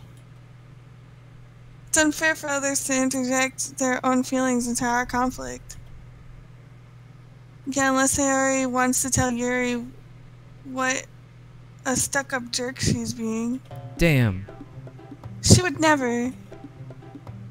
It's her immaturity that made her upset in the first place. Excuse me? Are you listening to yourself? This is exactly why. Exactly why nobody likes... Stop! Natsuki, Yuri, you guys are my friends. I just want everyone to get along and be happy. My friends are wonderful people, and I love them because of their differences. Natsuki's poems, they're amazing because they give you so many feelings with just a few words. And Yuri's poems are amazing because they paint beautiful pictures in your head. Everyone's so talented, so why are we fighting? Because... Well... Also, Natsuki's cute, and there's nothing wrong with that. And Yuri's boobs are the same as they always were. Big and beautiful. Sayori stands triumphantly. Monica stands behind her with a bewildered expression. I'll make some tea. Yuri rushes off. Natsuki sits down with a blank expression on her face, staring at nothing. So this is why Sayori is vice president? I whisper to Monica. She nods in return. To be honest, I might come off as a good leader, and I can organize things, but I'm not very good with people. I couldn't even bring myself to interject. As president, that's kind of embarrassing for me. Ah, ha, ha. Nah, it's not like I can blame you. I wasn't able to say anything either. Well, I guess that just means Sayori is amazing in her own ways, isn't she? You could say that. She might be an airhead, but sometimes it's really suspicious that she knows exactly what she's doing. I see. Take good care of her, okay? I would hate to see her get hurt herself. That makes two of us. You can count on me. Monica smiles sweetly, causing my stomach to knot. Oh god. Such a genuine person really does make a good president, regardless of what she says. If only I could get the chance to talk with her a little more. Okay, everyone. It is about time for us to leave. How did you all feel about sharing poems? It was a lot of fun. Well, I'd say it was worth it. It was alright, well, mostly. Kitten, how about you? Yeah, I say the same. It was a neat thing to talk about with everyone. Awesome. In that case, we'll do the same thing tomorrow. And maybe you'll learn, and maybe you learned something from your friends too. So your poems will turn out even better. I think to myself, Did I learn a little more about the kind of poems everyone likes? I did learn a little more. With any luck, that means I can at least do a better job impressing those who I want to impress. I nod to myself with newfound determination. Kitten, ready to walk home? Sure, let's go. Sayori beams at me, blinding me with her flashing light. It surely has been a while since Sayori and I have spent this much time together. I can't really say I'm not enjoying it either. Wow. It's like I'm not becoming less of an asshole. Sayori, about what happened earlier? What do you mean? You know, between Yuri and Natsuki? Does that kind of thing happen often? No. That's really the first time I've seen a fight like that. I promise they're both wonderful people. You don't hate them, do you? No, I don't hate them. I just wanted your opinion is all. I can see why they make good friends with you. You know, Kitten, it's nice that I get to spend time with you in the club, but I think seeing you get along with everyone is what makes me the happiest. And I think everyone really likes you too. That's... Every day is gonna be so much fun. It looks like Sayori still hasn't caught onto that kind of situation I'm in. Sure, being friends with everyone is nice, but doesn't really need to stop there. Well, we'll just have to see what the future holds, Sayori. I pat Sayori on the shoulder.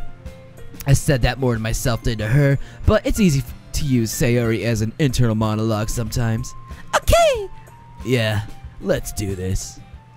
They just like fuck right in the middle of the street. Oh, here we go, babe. We're writing a poem again. Let's go. Oh God, this. Alright, baby. So who do you like so far? Which character are you liking? I like Yuri. Okay, so let's try to impress her then, huh? Okay. Let me save first. Hold on. Boop, boop. Save. Return. Alright. So what do you think? We gotta pick words that Yuri would like. So what do you think she'd like? I don't know. Just do your best. And you'll know, because if you pick something and they jump, that's how you know which one they like. Oh.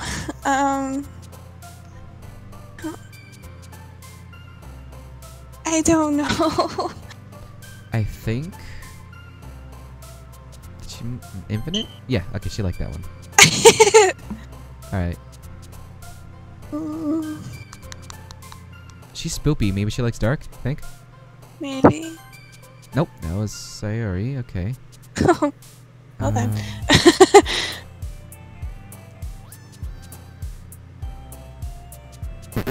Despise, broken, pain, I'm guessing. One of those three.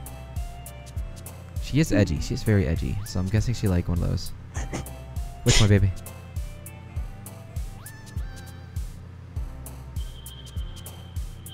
Baby. I'm thinking. Ah, okay.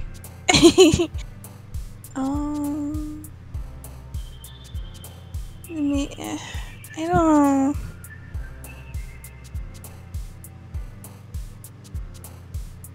Can't you know? I really don't. Yeah, just make a good guess then. If you don't know, just make a guess.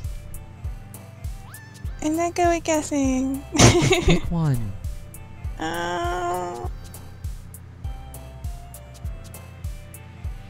Again, I don't know. Nope, that was Nope, her that's- again. Wow, okay. Okay. Um, Alright, edgy. Inferno, maybe? Scars. Cage. Huh. Vivid, maybe? Tenacious? I think Tenacious was last time when you picked it last time. I think that worked for her. Want to try it again? sure. Yes, okay. Yay.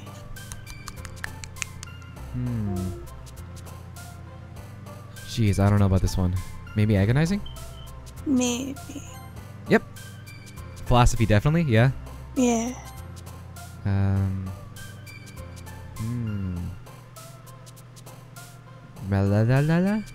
Melancholy? Yeah. That one? Yeah. Cool. Okay, we're getting there. Me rain cloud, meager maybe? Those are my guesses. I don't know what meager means. Which one are you thinking? You want to just go rain cloud then? Yeah, I don't know what the other word Oh, means. Sayori, oh my god. Alright, wrath. Grief. Eternity? Yeah. Yes. Intellectual, right? Yeah. Disoriented. It's the only one I can think of. Yeah. Frightening. Mhm. Yeah? Yeah. We're getting this. Horror. Yeah, horror. She definitely likes horror. Yes. Yes. Aura, maybe? Yeah. Oh Oh God. Why is the word suicide there? my god. Secretive? Vertigo? I don't know. I don't know what vertigo means. Neither do I. Try it. See what happens. Sure. She liked it. Look at that. Oh, okay. I don't know. Misfortune, maybe? Or shame? Maybe. No, that's her. Okay. Massacre? Graveyard. Those are my guesses. Which one, babe? Massacre.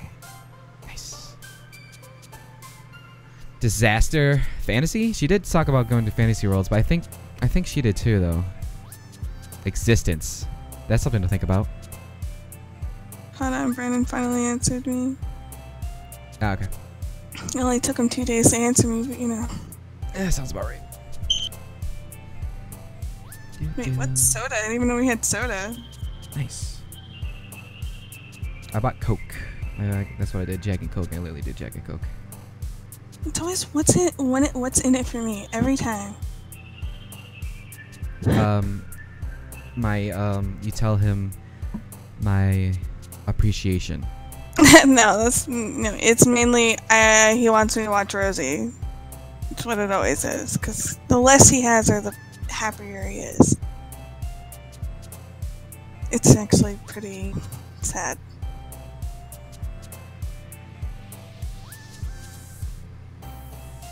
Always get revenge by banging their mothers. It's best revenge. He just doesn't want me drinking his fucking spiced rum. Yeah. That's his only thing. Oh, he texted me that like 6 minutes ago. I didn't even feel the vibration of my phone. Anytime that you want to get back at someone, I always say bang their mom and become their dad and then ground them. My God.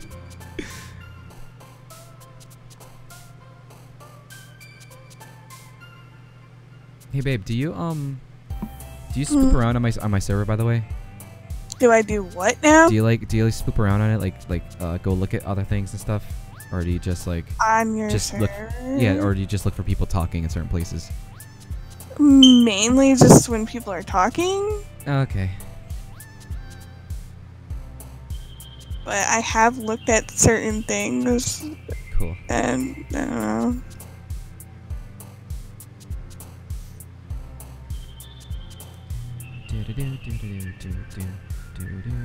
Here's the season. There's so many gold guns in fucking Modern Warfare. You good, baby? Yeah, I'm good. Alright, cool. You want to do assistance? I asked him a question. Yeah. Nice. Alright, anxiety maybe? Destiny? Yeah. Destiny. Okay. Nightgown? Maybe? It's the only one I can see. Maybe passion? Passion. Passion? Passion. Oh, that was Oh, Sarah. that was Yose. I guess she's more passionate. Another day passes and it's time for the club meeting already. I've got a little more comfortable over here the past couple days. By the way, babe, the game should really start picking up now, just so you're aware. Okay. Entering the club room, the usual scene greets me. Hi, kitten. Yo, Sayori. It looks like you're in a good mood today. It's either this day or the next day where things are gonna get wild. I was not used to you being in a club, that's all. I see. That's a pretty simple thing to get you in a good mood. But I guess it's always simple things with you anyway. Speaking of which, I'm kind of hungry. Will you come with me to buy a snack? No thanks. That's not like you at all. I have my reasons. Why don't we take a look at your purse, Sayori? Huh? Why that all of a sudden? No reason, really. I just wanted to look at it. Sayori nervously retrieves her coin purse. She fumbles with the latch and gets it open. And then she turns it upside down and lets the contents spill into the desk. Only 2 small coins fall out. I knew it. I could see right through you, Sayori. That's not fair. How'd you even know? I'm sorry, I picture your fucking avatar when you're doing the padding. It's so cute. It's so cute. Oh my god. Hold on. Real quick. So people know what the fuck you're talking about. Let me just, nope, it's not that one. It's this one? This is, right here. This is what she's talking about. Pouty face here. All angry and stuff. You know that picture I sent you? Yeah. Of my angry avatar? Yeah, I just, put that up real quick. Where are you? Doki, here we are. It's simple. If you had enough money in the first place, you would have brought a snack before coming to the club room. So either you're not hungry and want an excuse to take a walk, or you plan to conveniently forget you spent all your money, so that would lend you some. But there's also one more thing. You're always hungry, and so that only leaves one option. Ah! I give up. Don't make me feel guilty. If you feel guilty, that means you deserve to feel guilty. Yuri suddenly giggles. I didn't notice she was just listening in. Her face is in her book, as always. I wasn't listening or anything. It was just something in my book. Yuri! Tell Kitten to let me borrow some money. Don't get me involved like that, Sayori. Besides, you should only buy what you can responsibly afford. And frankly, after pulling a mischievous little stunt like that, your suffering is fair enough retribution. Did I just... Yes, you did. I didn't mean that. I got too absorbed into my book. I really like when you speak your mind, Yuri. It doesn't happen much, but it's a fun side of you. There's no way you could think that. You're right, though. I did something bad, and I've accepted revolution. Revolution, yep. Retribution. That! Still come from you, Sayori?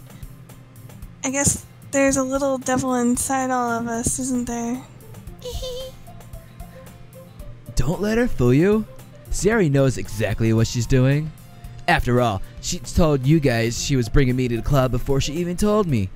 But you wouldn't have come if there weren't cupcakes, if it weren't for the cupcakes. So I had to trick Natsuki into making them. Come on, give me more credit than that, Sayori. Plop. Kia! Out of nowhere, something smacks Sayori in the face and stumbles onto the desk. Oh, that was... A cookie! Sure enough, it's a giant cookie wrapped in plastic. Sayori glances around. Is this a miracle? Is it because I played my restitution? Retribution? Actually, that one almost worked. I was just gonna give it to you. But then I heard you blab about the cupcakes. It was totally worth seeing your reaction, though. Natsuki! That's so nice of you! I'm so happy! Sayori hugs the cookie. Jeez, just eat it. Sayori rapidly tears open the wrapper and takes a big bite. She accidentally bites her hand and her finger's gone. She's bleeding all over the place. We have to call 911. So good! Sayori suddenly crasps her hands around her mouth. I bit my tongue! You're going through a lot over there. Just one cookie. Natsuki takes a bite of her own cookie. Ah, yours looks really good too, Natsuki. Can I try it? Jeez. Beggars can't be choosers. But yours is chocolate. Yeah, why do you think I gave you that one? Fine. I'm still really happy you shared this one with me. Sayori gets out of her seat and goes behind Natsuki, then wraps her arms around her. Jeez. I get it. Cookie still in hand, Natsuki reaches up to nudge Sayori off of her. Sayori suddenly leans down and takes a bite of Natsuki's cookie. What a bitch. Hey! Did you seriously just do that? Mouthful, Sayori trots away to safety. She ran Yuri away. and I laugh as well. What, babe? So she ran away. Jeez, you're such a kid sometimes. Monica, can you tell Sayori? Natsuki glances around. Monica isn't in the club room. Ugh. Where's Monica anyway? Good question. Have any of you heard anything about her being late today? Not me. Yeah, I haven't either. That's a bit unusual. I hope she's okay. Of course she's okay. She's probably just had something to do today. She's pretty popular after all. You don't think she has a... I wouldn't be surprised. She's probably more desirable than all of us combined. That's true. Excuse me? Suddenly, the door swings open. Sorry, I'm super sorry. Ah, there you are. I didn't mean to be late. I hope you guys weren't worried or anything. Monica chose the club over her boyfriend after all. You're so strong-willed. Boyfriend? What on earth are you talking about? Monica quizzically glances at me. Never mind that. What held you up anyway? Well, my last period today was study hall. To be honest, I kind of just lost track of time. It makes no sense, though. You would have heard the bell ring, at least. I must not have heard it since I was practicing piano. Piano? I wasn't aware you played music as well, Monica. I don't really. I kind of just started recently. I've always wanted to learn piano. That's so cool. You should play something for us, Monica. That's... Monica looks at me. Maybe once I get a little better, I will. Yay! That sounds cool. I'd also look forward to it. Is that so? In that case, I won't let you down, kitten. Monica smiles sweetly, swinging her ass, bumping the girls outside the window. We're on the second floor, the third floor, as they fall to their deaths on the ground. Did you just kill those girls? I didn't mean to pressure you or anything like that. Don't worry. I've been practicing a whole lot recently, and I'd really love the chance to share once I'm ready. I see. In that case, best of luck. Thanks. So I didn't miss anything, did I? No, not really. I chose to leave out Sayori's mischievous escapade. I'm sure Natsuki would end up complaining to her anyway. It looks like everyone has already settled down. Sayori somehow already finished her entire cookie. Yuri's back to her book, and Natsuki disappeared into the closet. I'm really curious to talk to Yuri a little bit more, but at the same time, I'd feel bad for distracting her from her reading. I catch a glimpse of the cover of the book. It looks like the same book she lent to me. More than that, she needs to be on the first few pages. Crap. I think she noticed me looking at her. Oh, she sneaks another glance at me and her eyes meet for a split second. That only makes her hide that only makes her hide her face deeper in the book. Sorry. I was just getting a boner. I'm under this sense that you made her uncomfortable. Oh. It's fine. If I was focused, then I probably wouldn't have noticed in the first place. Oh fuck, she noticed my boner. I'm just rereading a bit of this, so... That's the book you gave me, right? I wanted to reread some of it. Not for any particular reason. Aw, she likes us. Just curious, how come you have 2 copies of the same book? Well, when I stopped at the bookstore yesterday, that's not what I meant. I mean, I just happened to buy 2 of them. I see. There's something fairly obvious here that Yuri isn't telling me, but I decided to let it go. I'll definitely start reading it soon.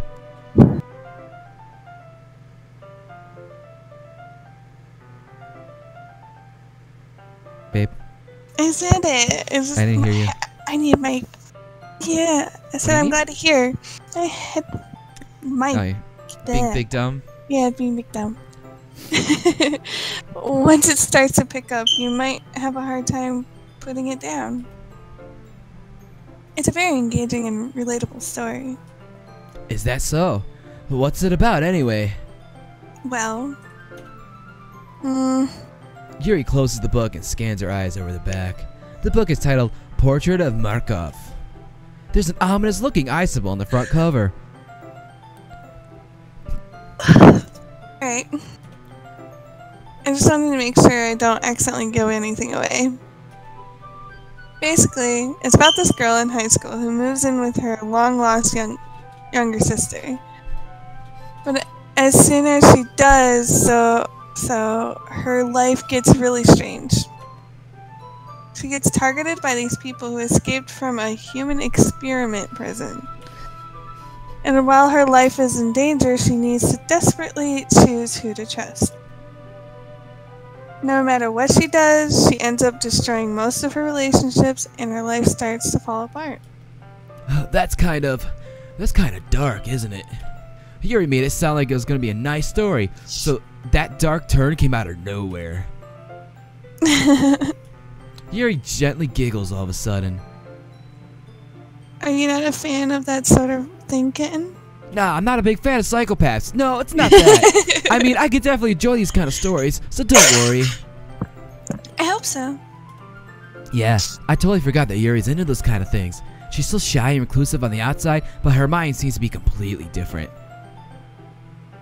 It's just that those kind of stories, they challenge you to look at life from a strange new perspective. When horrible things happen, not just because someone wants to be evil, but because they have their own goals or their own philosophy that they believe in. Then suddenly, when you thought you related to the protagonist, they're made out to be the naive one for letting their one-sided morals interfere with the villain's plans. I'm rambling, aren't I? Not again. I'm sorry. Hey, don't apologize. I haven't lost interest or anything. Well, I guess it's alright then. But I feel like I should let you know that I have this problem. When I let things like books and writing fill my thoughts, I kind of forget to pay attention to other people. So I'm sorry if I end up saying something strange. And please stop me if I start talking too much. I really don't think you need to worry. That just means you're passionate about reading. At least, the least I can do is listen. It's a literature club after all. That's true. In fact, that's you. Alright, in fact, I might as well get started reading it, right? You don't have to. What are you saying? Just a moment ago, you were looking forward to it. Let me just get the book. I quickly retrieved the book that I had put into my bag. Alright, it's fine if I sit here, right? I slip into the seat next to Yuri's. Yeah. Are you sure? You seem a little apprehensive. I'm sorry. It's not that I don't want you to. It's just something I'm not very used to. That is reading in company with someone. I see. Well, just tell me if I end up distracting you or anything. Alright. I open the book and start the prologue. I still don't understand what Yuri means by reading in company. It's as if I can feel a presence over my shoulder as I read. It's not a particular bad thing. Maybe a little distracting, but the feeling is somewhat comforting. Yuri is in the corner of my eye. I realize she's not actually looking at her own book. I glance over. It looks like she's reading from my book instead.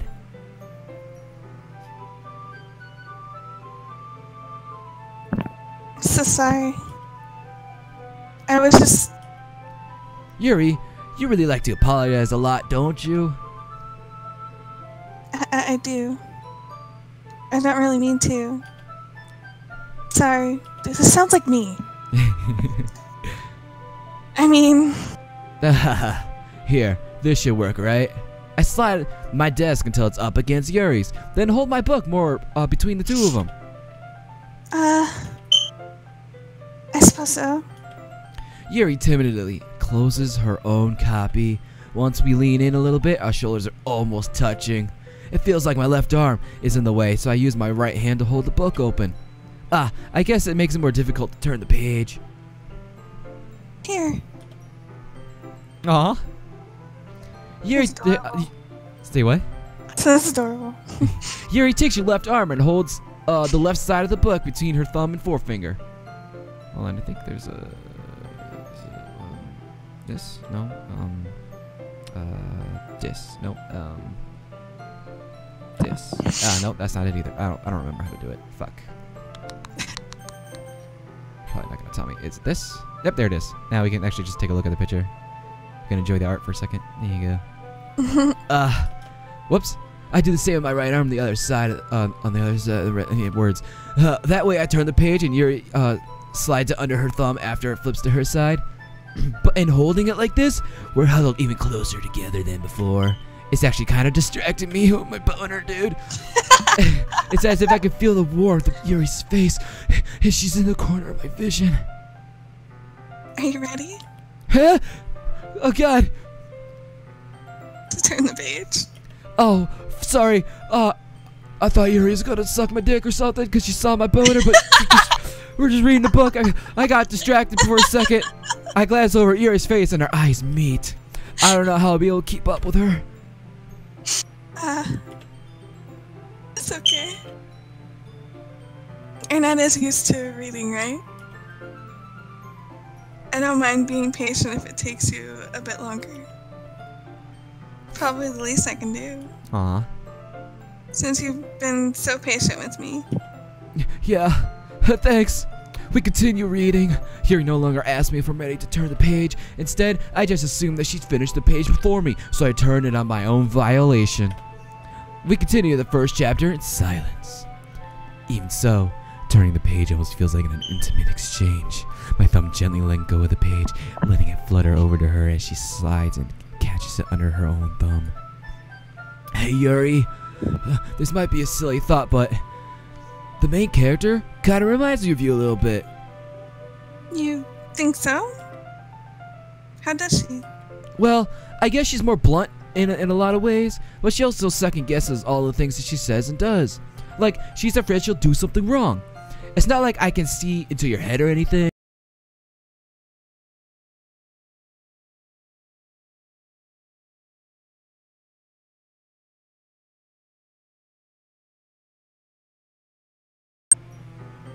But kitten, that's probably a terrible thing to have in common with her. That's so embarrassing that you think that. Wait, I didn't mean it in a bad way or anything. Sorry, I really don't know where you were self-conscious about that sort of thing. I guess I more meant like it's kind of cute. What are you saying all of a sudden? Okay, everyone. I think it's about time we share today's poems with each other. We might not have enough time if we wait too long. Yuri exhales, spared from finishing her thought. Is that alright, Yuri? You look kind of down. I'm sorry if you haven't been looking forward to this. It's not. It's fine. Yuri releases her hand from the book, causing it to close on top of my thumb. Alright, I guess I'll do some more reading tonight. Or would you prefer I only read it with you? I guess I don't have too much of a preference either way. Huh. In that case, I'll read a little bit more tonight. It'll be fun to read with you after it picks up a bit, you know? That's good reasoning. In that case, feel free to finish the first 2 chapters in your own time. Alright. I stand up. I make a mental note where I left off in the book and slip it back into my bag. All right, babe, where we going? Who we doing first? Sayori. All right. Oh, I like this one, kitten. It has some nice feeling in it. I'm glad. Does that mean it's better than yesterday's? Let me think. I don't know. I guess I like it both. That's not very helpful, you know. Well, I'm not very good at figuring out poems are good or bad, but that's why I just go by my heart. If it makes me feel things, then it must be a good poem. I'm not sure if that's exactly how it works. Then again, I guess conveying feelings is a pretty important part of this whole thing. Yeah, maybe. Honestly, I don't even know what kind of writing you like in the first place. Yeah, me either. Oh, sorry. Why don't you at least try giving it some thought? Aw, you want to write something for me? This is sweet. Yeah, right. But you're always thinking about other people. You need to think about yourself once in a while. If you don't, you might end up getting hurt at some point. Well, I don't really know what you mean, but I'll try to keep it in mind. Well, whatever. Anyway, let's see. I guess I like happy poems. Wait, sometimes I like sad poems too. Sometimes a little bit of both. There's a word for that, right? What's the word I'm looking for? Bittersweet. Yeah, I like things that are happy and things that are sad. Happy and sad? I can't see you liking something sad, Sayori. Well, I like happy the most, but sometimes when you have a little rain cloud in your head, a sad poem can give the rain cloud a little hug and make She's it so happy hot. and make a nice happy rainbow. Sayori, that was unexpectedly poetic. Huh? It is? Maybe I can better express my feelings after all. Thanks, kitten. I should go write that down then. You can read my poem now, okay? Oh, Jesus. Bottles. I pop off my scalp like the lid of a cookie jar. It's the secret place where I keep all my dreams. Little balls of sunshine all rubbing together like a bundle of kittens. I reach inside my thumb and forefinger and pluck one out. It's warm and tingly, but there's no time to waste. I put it in a bottle to keep it safe, and I put the bottle on a shelf with all other bottles. Happy thoughts, happy thoughts, happy thoughts in bottles all in a row. My collection makes me lots of friends. Each bottle a starlight to make amends. Sometimes my friends feel a certain way. Down comes a bottle to save the day. Whoa, whoa, whoa, whoa. After night after night, more dreams.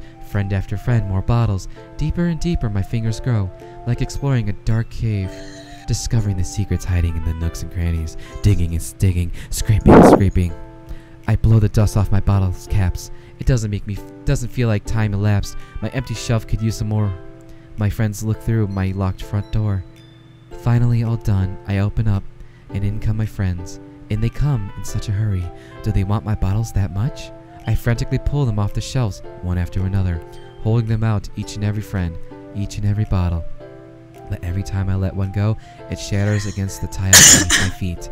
Happy thoughts, happy thoughts, happy thoughts in shards all over the floor. They were supposed to be for my friends who aren't smiling. They're all shouting, pleading, something, but all you hear is echo, echo, echo, echo, inside my head. Big hums. Holy crap. I can't read. Of course I did. Didn't I tell you yesterday I was gonna write the best poem ever? Yeah, but, I mean, I didn't expect something like this coming from you. Monica taught me a whole lot, and I've been really in touch with my feelings recently. I see that. It's almost kind of creepy. Creepy? Well, not exactly. Maybe because I'm so used to being all cheerful. Well, never mind. I'm thinking too hard about it. The point is, it came out good, and you should be proud of it. Aw, thanks. I feel like I was meant to express myself this way. It even helps me understand my own feelings a little bit better. Writing is like magic. You've gotten pretty passionate about this, huh? I hope you keep it up. Yeah, writing's the best. I'm gonna keep writing until I die. Don't get ahead of yourself. Sayori's always had a habit of getting obsessed with something before dropping it more than a week later. No more than a week later. I wonder if this is one of those times. But seeing the passion in her eyes makes it hard for me to be pessimistic. Pessimistic words. All right, baby. We'll go.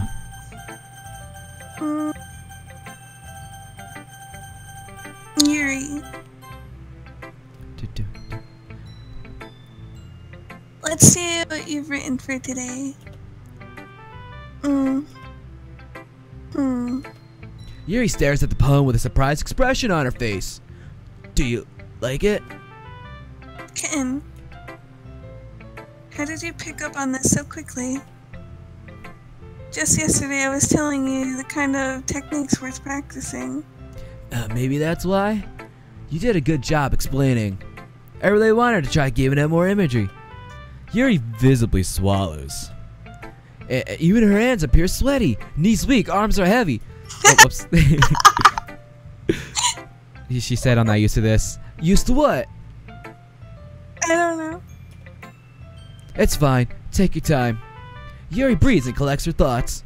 I know that Yuri likes to think before she speaks, so I offer that patience to her.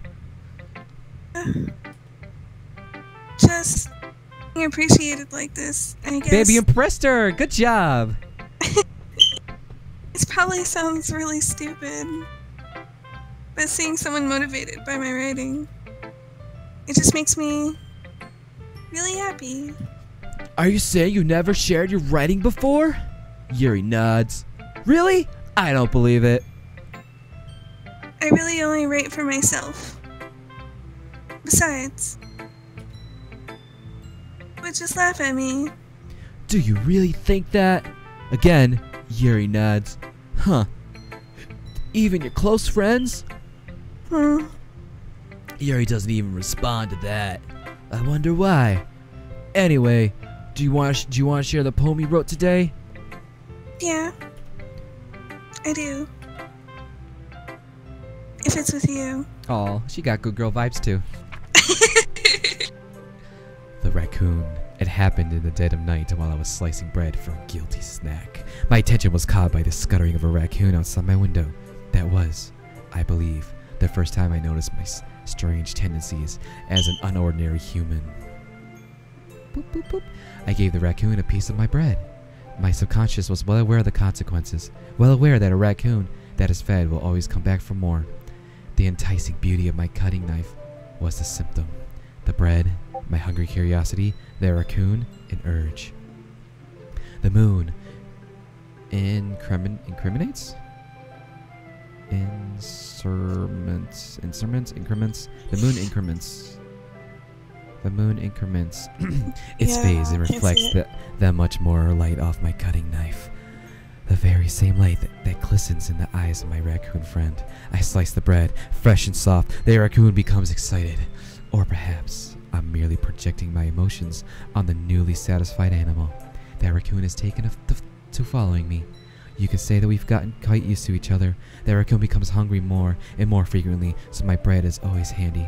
Every time I banish my cutting knife, the raccoon shows me its excitement. A rush of blood. Classic Pavlovian conditioning. I slice the bread, and I feed myself again. I think she's a fur fag, babe. My God. I think she's... That just sounded really, yeah. She's fur fag. She's gotta be.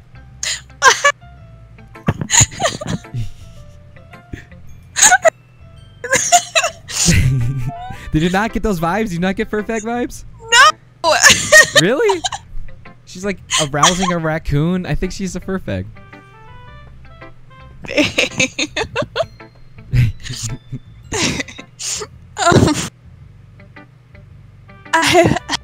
I was a little more daring with this one than yesterday's. I can see saying that. After saying that, and her saying that, oh my God. You gotta stop. It's a lot more metaphorical. I don't know if it's my fault, but I kept beginning to imagine what this poem was about. She wants to fuck a raccoon. That's right. Oh my God. It's a bit closer to my preferred writing style. Using the poem as a canvas to express vivid imagery and conveying emotions through them. Yeah, if I could take it at face value, then I can't figure out what it's supposed to mean. I used to fuck a raccoon. Oh my God, babe. Well, Every time you say something, and then her next line is just like it makes it worse. I think it's something that. Oh my god! I think it's. Oh my god, you're not wrong. She's not wrong about that one whatsoever. I think it's something that different people can really do their own way. Oh my god. Fucking raccoon. Oh no. I wanted to. Oh my god. I wanted to express the way it feels for me to indulge in more unusual hobbies.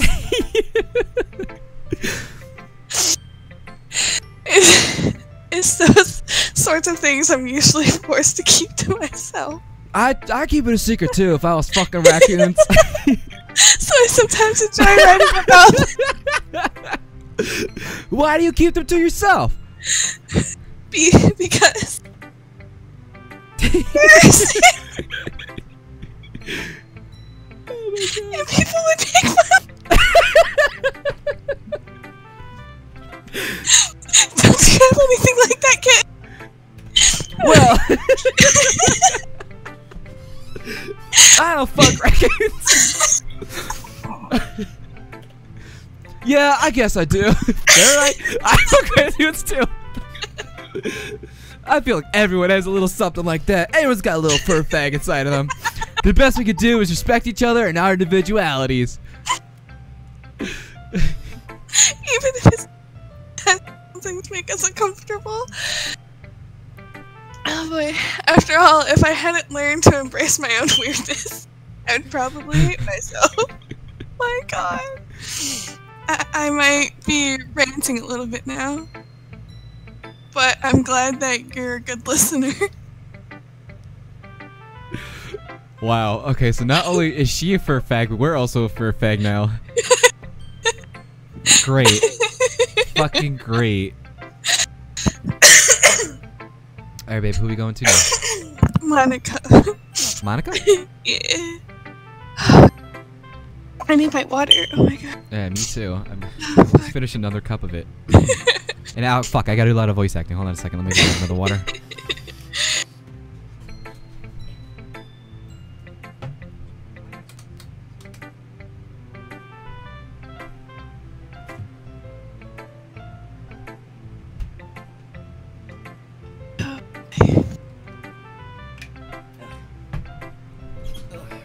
Hey babe, I don't know if you know this, but my legs hurt. Yeah, I know. I mean, you did. I don't even know how many leg squats yesterday, but you did all the odds and made it up to 23. So yeah. Okay, so let's do the math real quick. So I did the odds, right? Mhm. So I did 1 plus 3, right? Plus 5 plus 7 plus 9 plus 11 plus 13 plus 15 plus 17 plus 19 plus 21 plus 23, right? Mhm. And then I remember doing 30 to end it off. So I did 174 squats. Jesus Christ.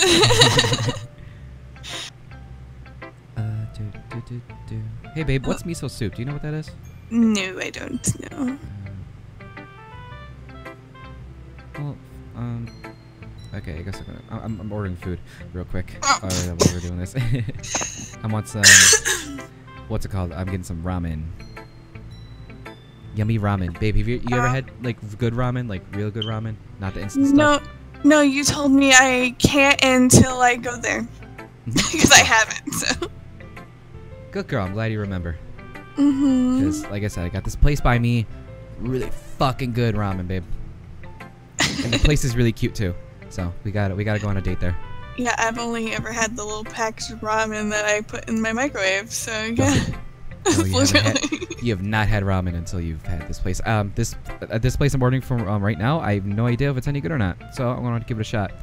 I saw ramen, I'm just like, you know what? I can go for some of that right now. So that's what I'm getting. Ramen does sound good, even if it's not that. I hate the instant stuff. I can't do it anymore. Oh my god, no, me? So? I have put, like, I mean, I eat it regularly, or I put hot sauce in it, or I put corn and peas in it. That sounds good. Definitely good. Or I cook up Spam and I cook some broccoli and I do the creamy chicken one and put it all together. It's Okay, really that doesn't sound bad at all. It's really good. Okay, so you make it a little different ways. Okay, cool. Yeah. But yeah, we're going on a date to that place. It's gonna be great. You're gonna love it. Okay. Yeah. Hi again, kitten. How's the writing going? Alright, I guess. I'll take that. As long as it's not going bad. I'm happy that you're applying yourself. Maybe soon you'll come up with a masterpiece. I wouldn't count on that. You never know. Want to share what you wrote for today? Sure, here you go. I gave my poem to Monica. All right. Good job. Great job, kitten. I was going, oh, in my head while reading it. It's really metaphorical. I'm not sure why, but I didn't expect you to go for something so deep. I guess I underestimated you. It's easiest for me to keep everyone's expectations low. Oh, sorry. That was kitten. That way, it always counts when I put in some effort. Ah, ha, ha. That's not very fair. Well, I guess it worked anyway. What, babe? So she's always coming over. Oh, she wants to do. What are you gonna say? You know that Yuri likes this kind of writing, right? Writing that's full of imagery and symbolism. Unlike Sayori, who likes using simple and direct words to describe happiness and sadness, Yuri likes it when her readers are left to derive their own meaning out of it. It is very challenging to write like that effectively, both allowing people to get something out of it just by feel, or letting them deeply analyze all the nuances. It can take years of practice, which I'm assuming Yuri has at this point. I never really asked though. I'm sure I'm nowhere near her level yet. Don't worry about so much about that. You do your own thing. Just keep exploring and learn by trying new things. But anyway, you want to read my poem now? I like the way this one turned out. I hope you do too. Alright, let's take a look. Save me. The colors, they won't stop. Bright, beautiful colors. Flashing, expanding, piercing, red, green, blue. An endless cacophony of meaningless noise. The noise, it won't stop. Violent, grating waveforms, squeaking, screeching, piercing, sine, cosine, tangent, like playing a chalkboard on a turntable, like playing a vinyl on a pizza crust, an endless poem of meaningless. Load me.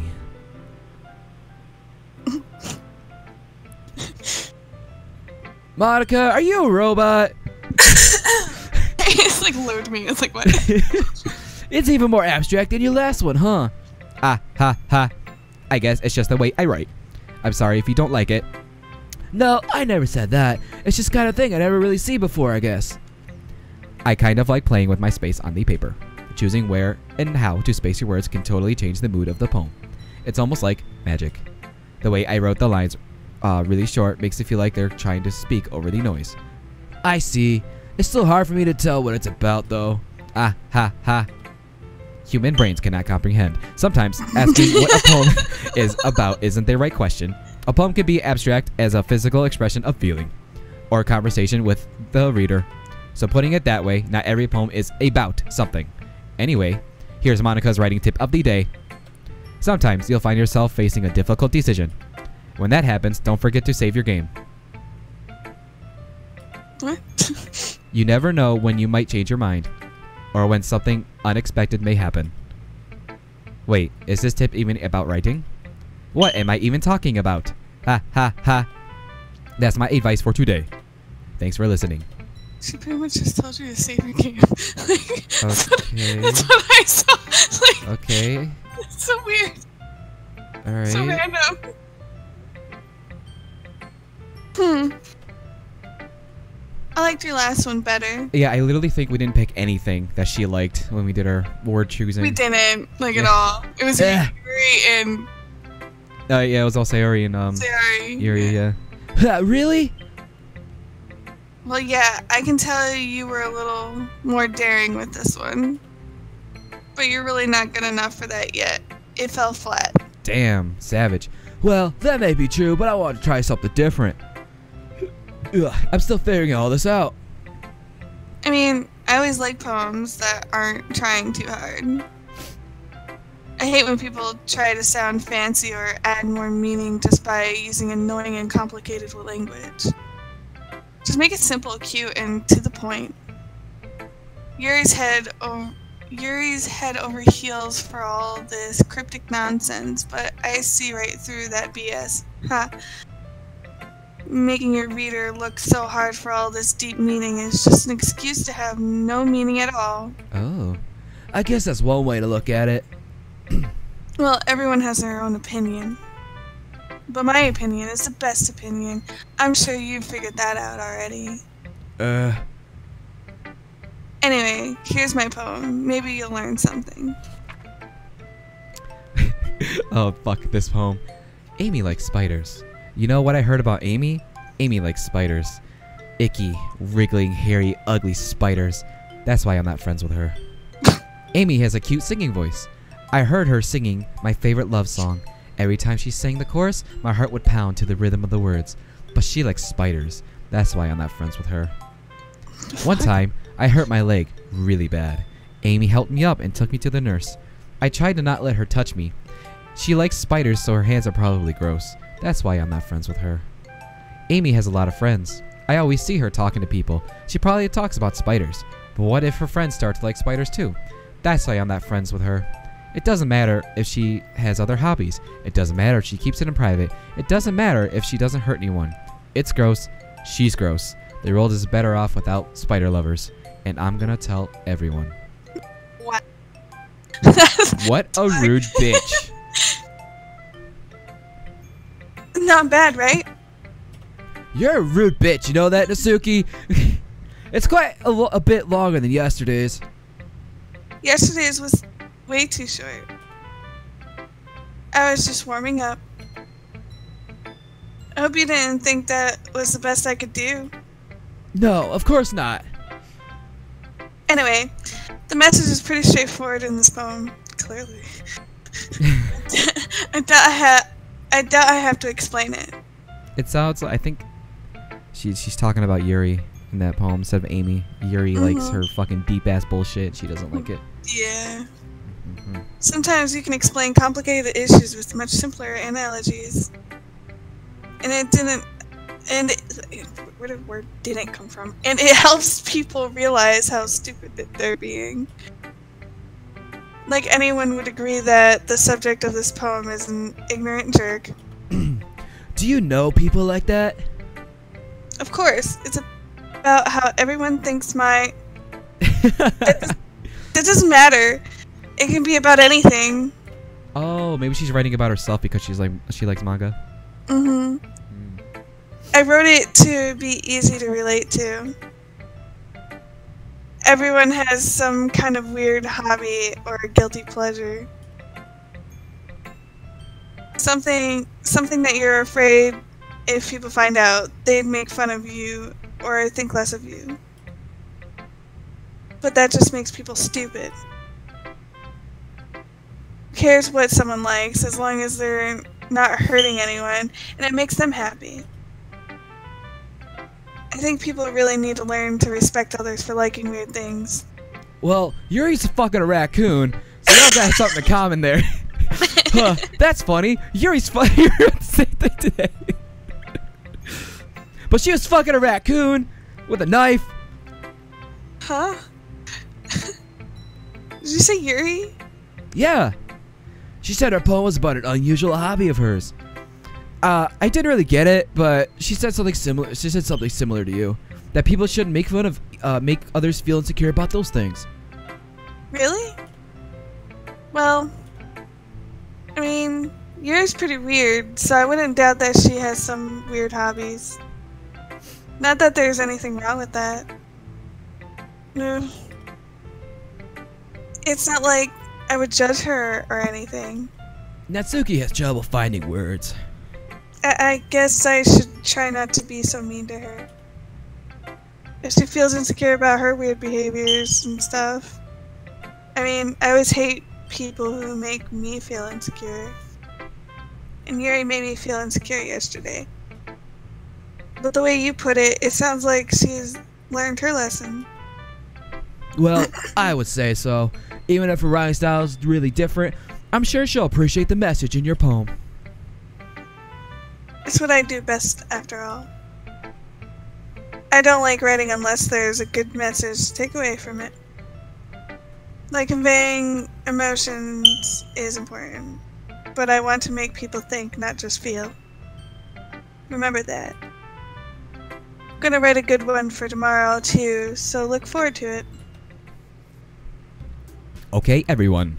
We're all done reading each other's poems, right? I have something extra planned today, so if everyone could come sit at the front of the room. Is this about the festival? Well, sort of. I don't... Yeah, do you really have to do something for the festival? It's not like we can put together anything good in just a few days. We'll just end up embarrassing ourselves instead of getting any new members.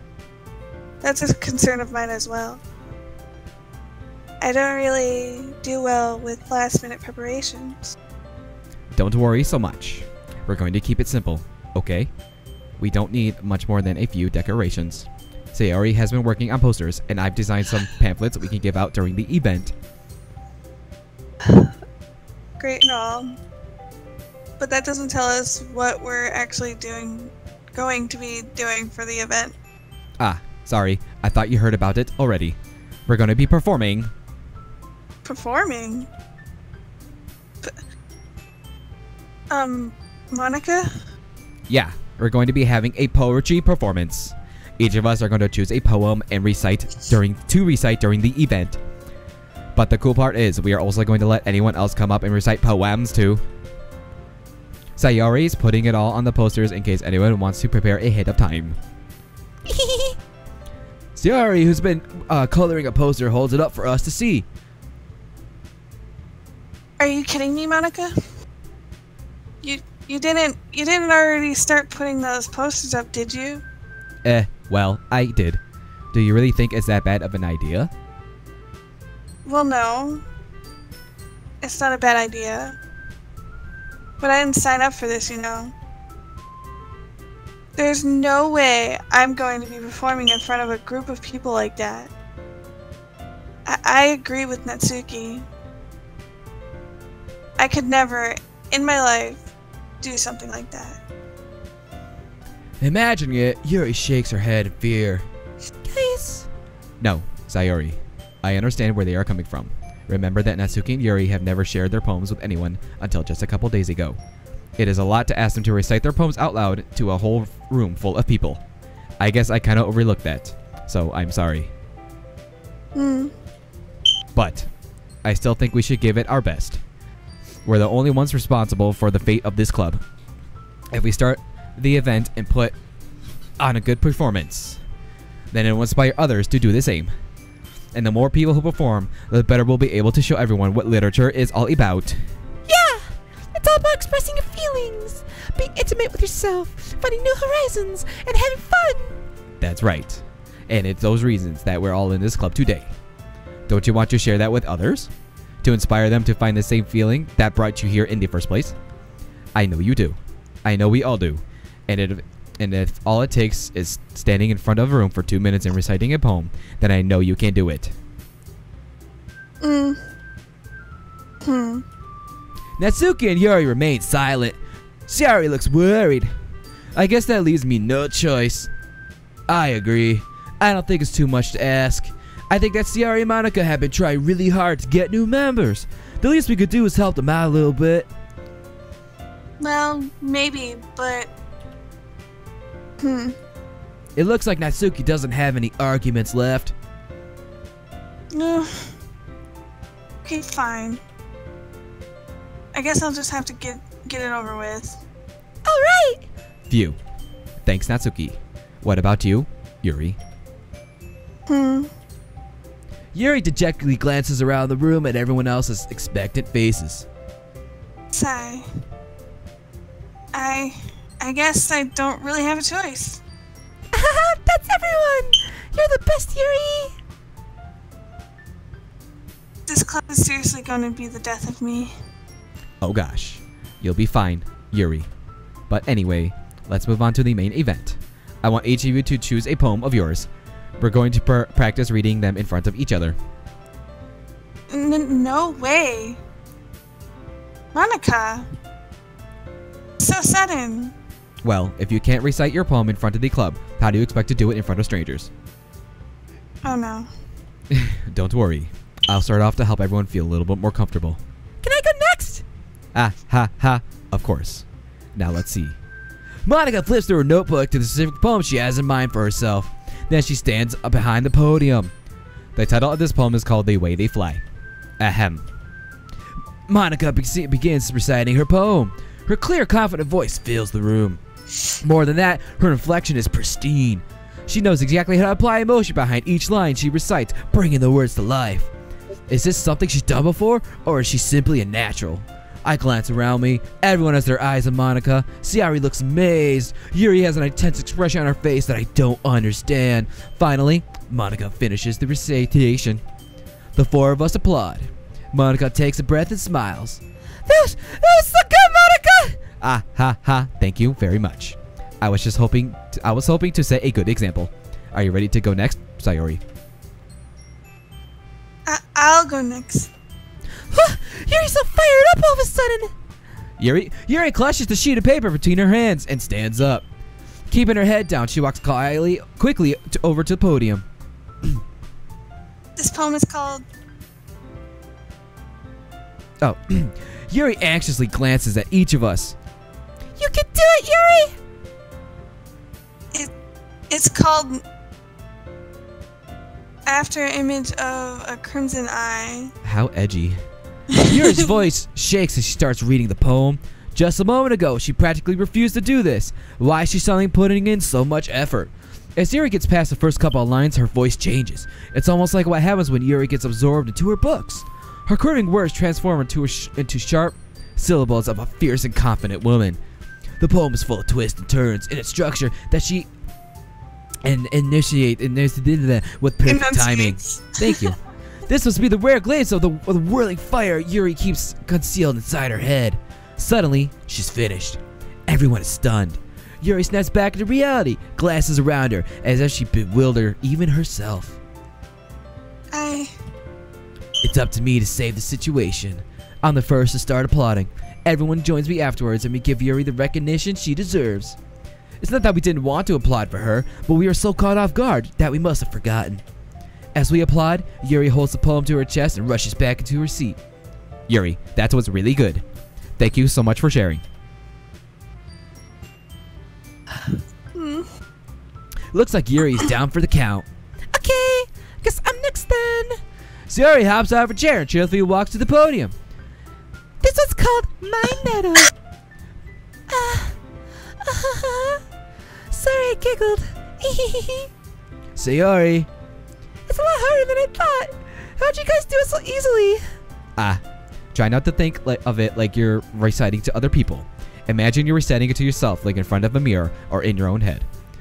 If it's your poem, so it'll come out the best way. Best that way. I see. Okay then. Sarah begins reading a poem about her pussy hair. Somehow it feels like her soft voice is made as a perfect match. The poem isn't aimlessly cheery like Sayori is. It's sincere and bittersweet. If I were to read this on paper, I probably wouldn't think much of it. But hearing it come from Sayori's voice almost gives it a whole new meaning. Maybe this is what Sayori meant when she said she likes my poems. It's like I get to reach more deeply into someone I thought I knew through and through. Sayori finishes and we applaud. I did it! Good job, Sayori! Even Kitten liked it. I guess that's a good sign. What does that even mean? It came out nicely, Sayori.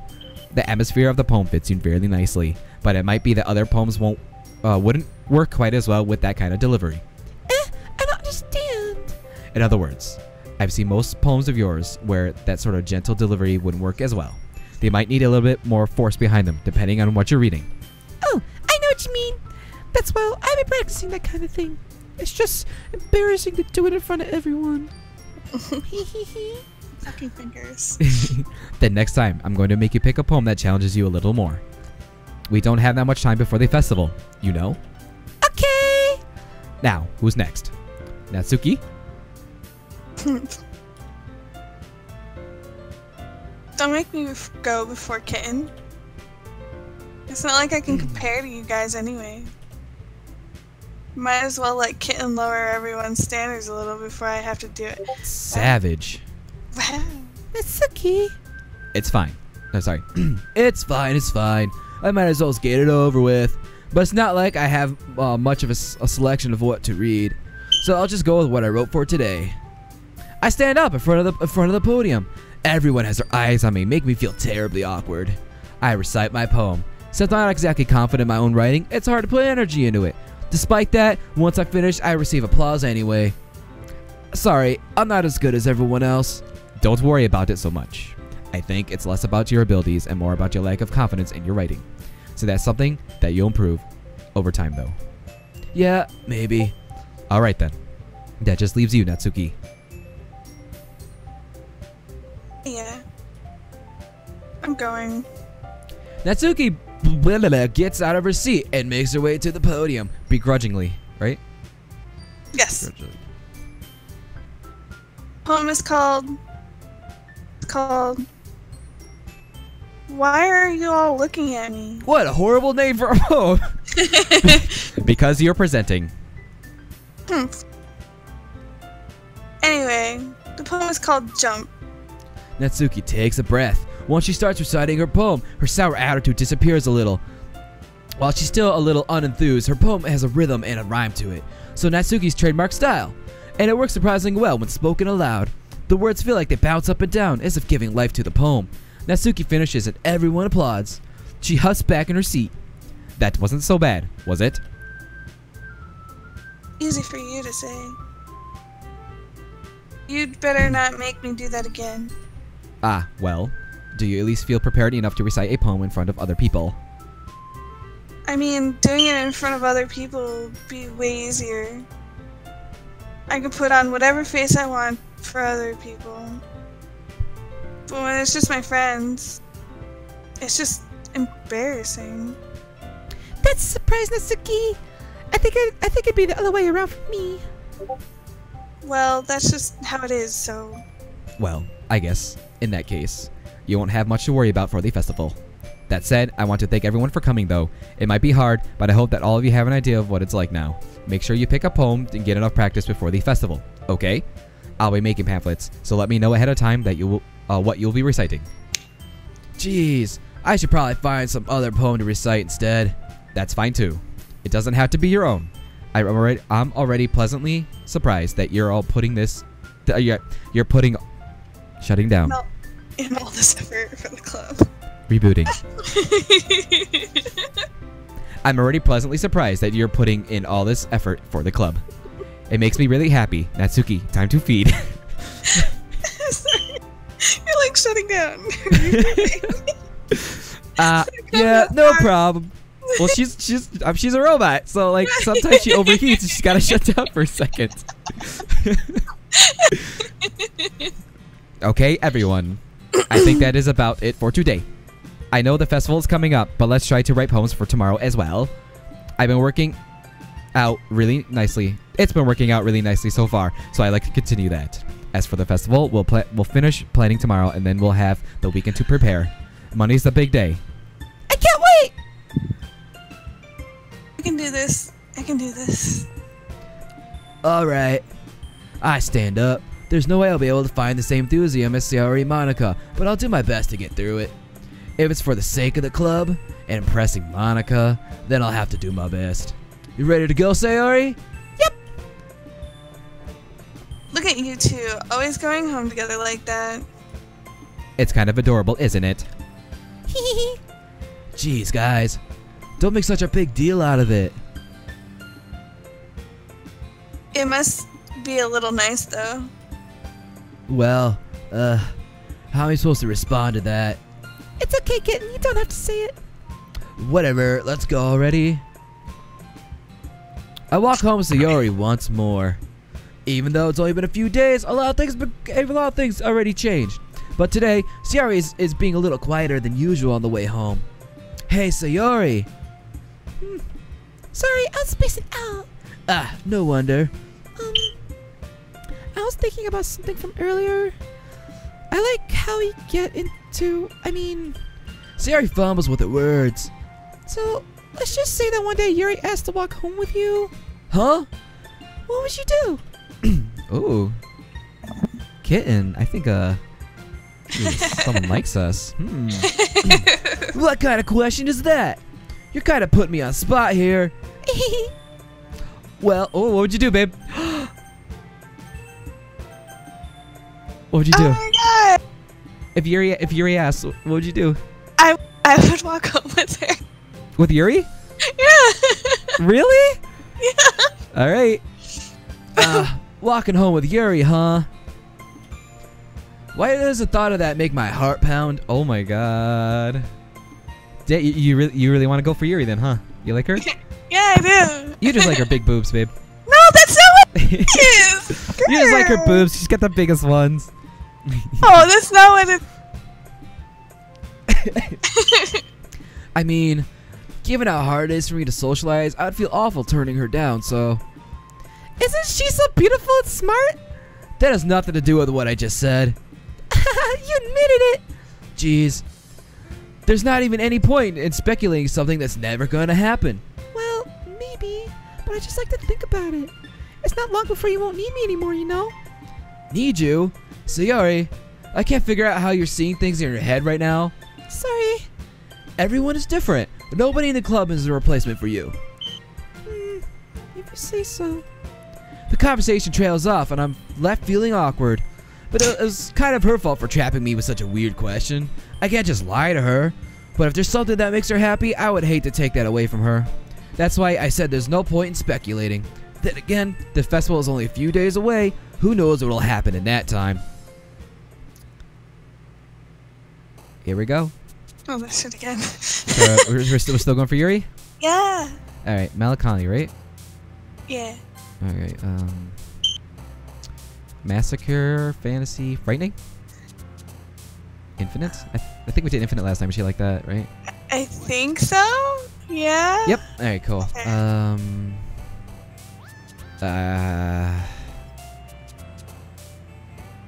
Okay. I don't think any of these. Electricity, fireflies. I don't think so. Special and fireflies. I don't think so. I don't even know what this word is. So electricity, entropy, or depression. I'm guessing would be something that she might be into. Yeah, but I don't know what that one word means. Want to try it? What? Is it sure? Oh, there, she likes it. Very cool. Disaster. Fester, maybe. Grief. Vitality. What are you thinking? I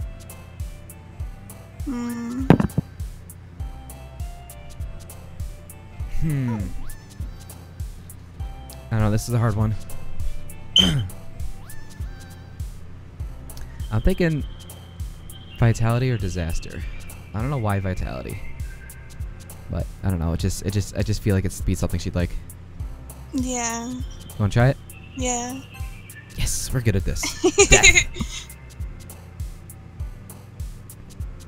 Or essence, maybe? Death, disoriented. Maybe that? Analysis? I don't know. Actually, that might be a good one. Analysis might be good. Yeah. Yes. Hey. Fear, because she's spoopy? Yeah. No, Oh. that was... Oh, what? Okay. It's you! Extraordinary, tenacious. We did that one already. Tenacious, yeah. Wrath. Not embrace. Probably a wrath, right? Yeah, maybe. Dark. yeah. She's spoopy. Dark. Like, too spoopy. She's Yeah. spoopy, so we do dark, yeah? What? I don't know.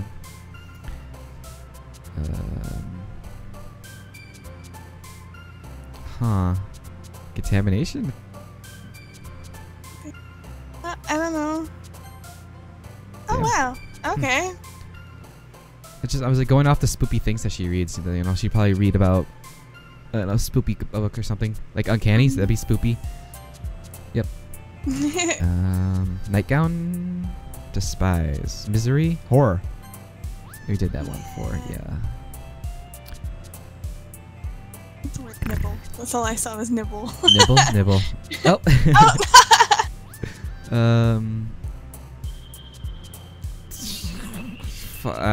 Pain? I don't. Maybe. Aura? Aura, pain? I Which don't one? know. I remember clicking aura, but I forget which one actually jumped for that one. It was her. Cool. Oh, that's her. Okay. I'm guessing anxiety? Eternity. I think eternity was for her too. Was Wanna it? try it? Sure. Yes. I'm good at this. Atone, vertigo, helpless. Destiny? I'm thinking one of these four. Yeah. Which one, baby? I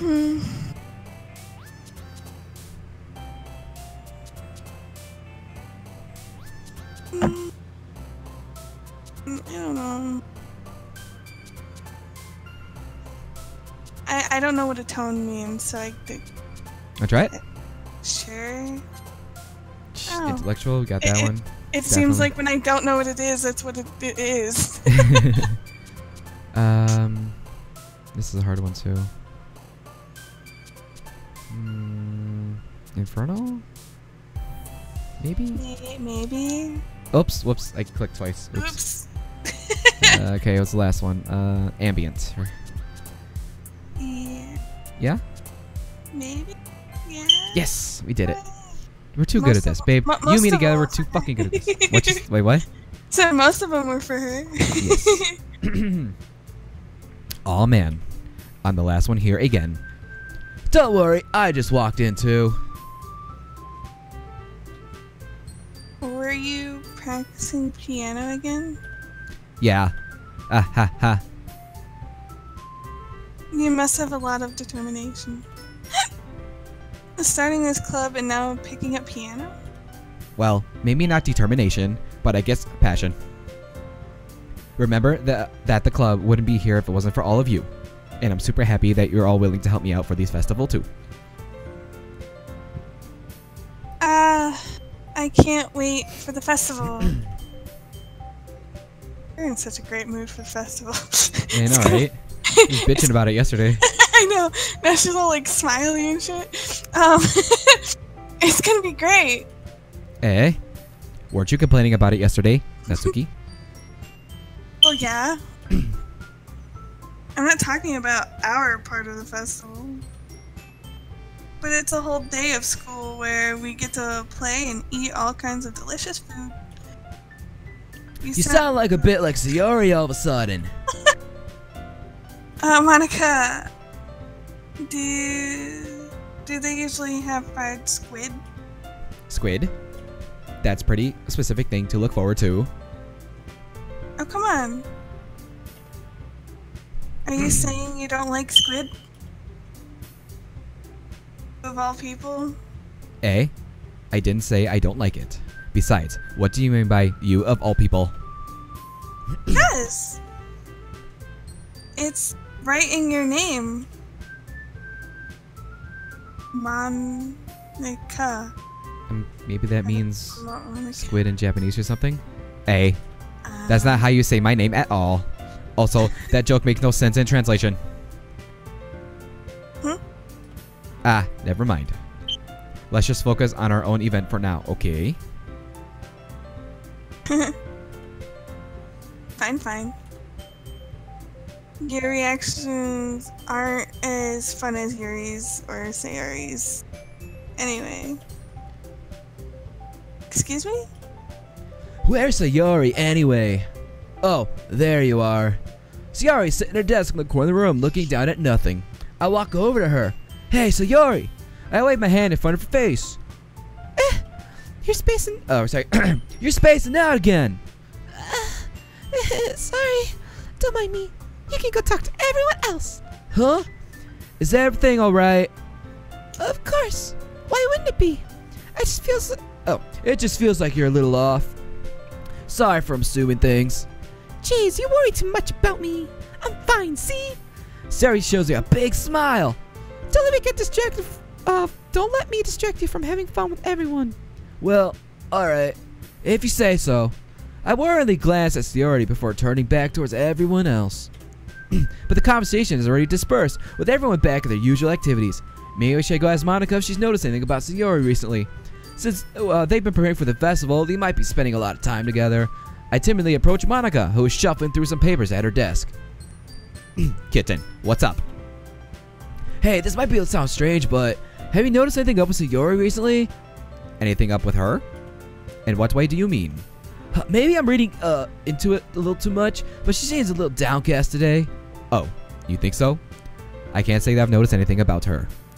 Monica peers across the room at Sayori, who is idly dragging a rubber eraser up and down her desk.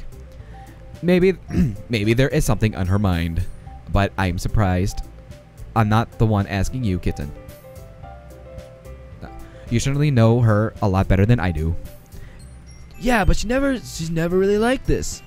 She's always talked to me about things that bothered her, but this time when I asked her, she was really dismissive. Sorry, I know it's not your problem. I just wanted to ask if you knew anything, so I'll drop it now. No. It's important to me too. I mean, I'm also friends with her. And I also care about the well-being of my club members, you know? Maybe I'll try talking to her myself. Are you sure about that? She seems like she wanted to be left alone. Are you sure? Maybe she just has a hard time bringing it up with the person of interest. The person of interest? What do you mean by that? I'm saying that maybe the thing on her mind is you, Kitten. Me?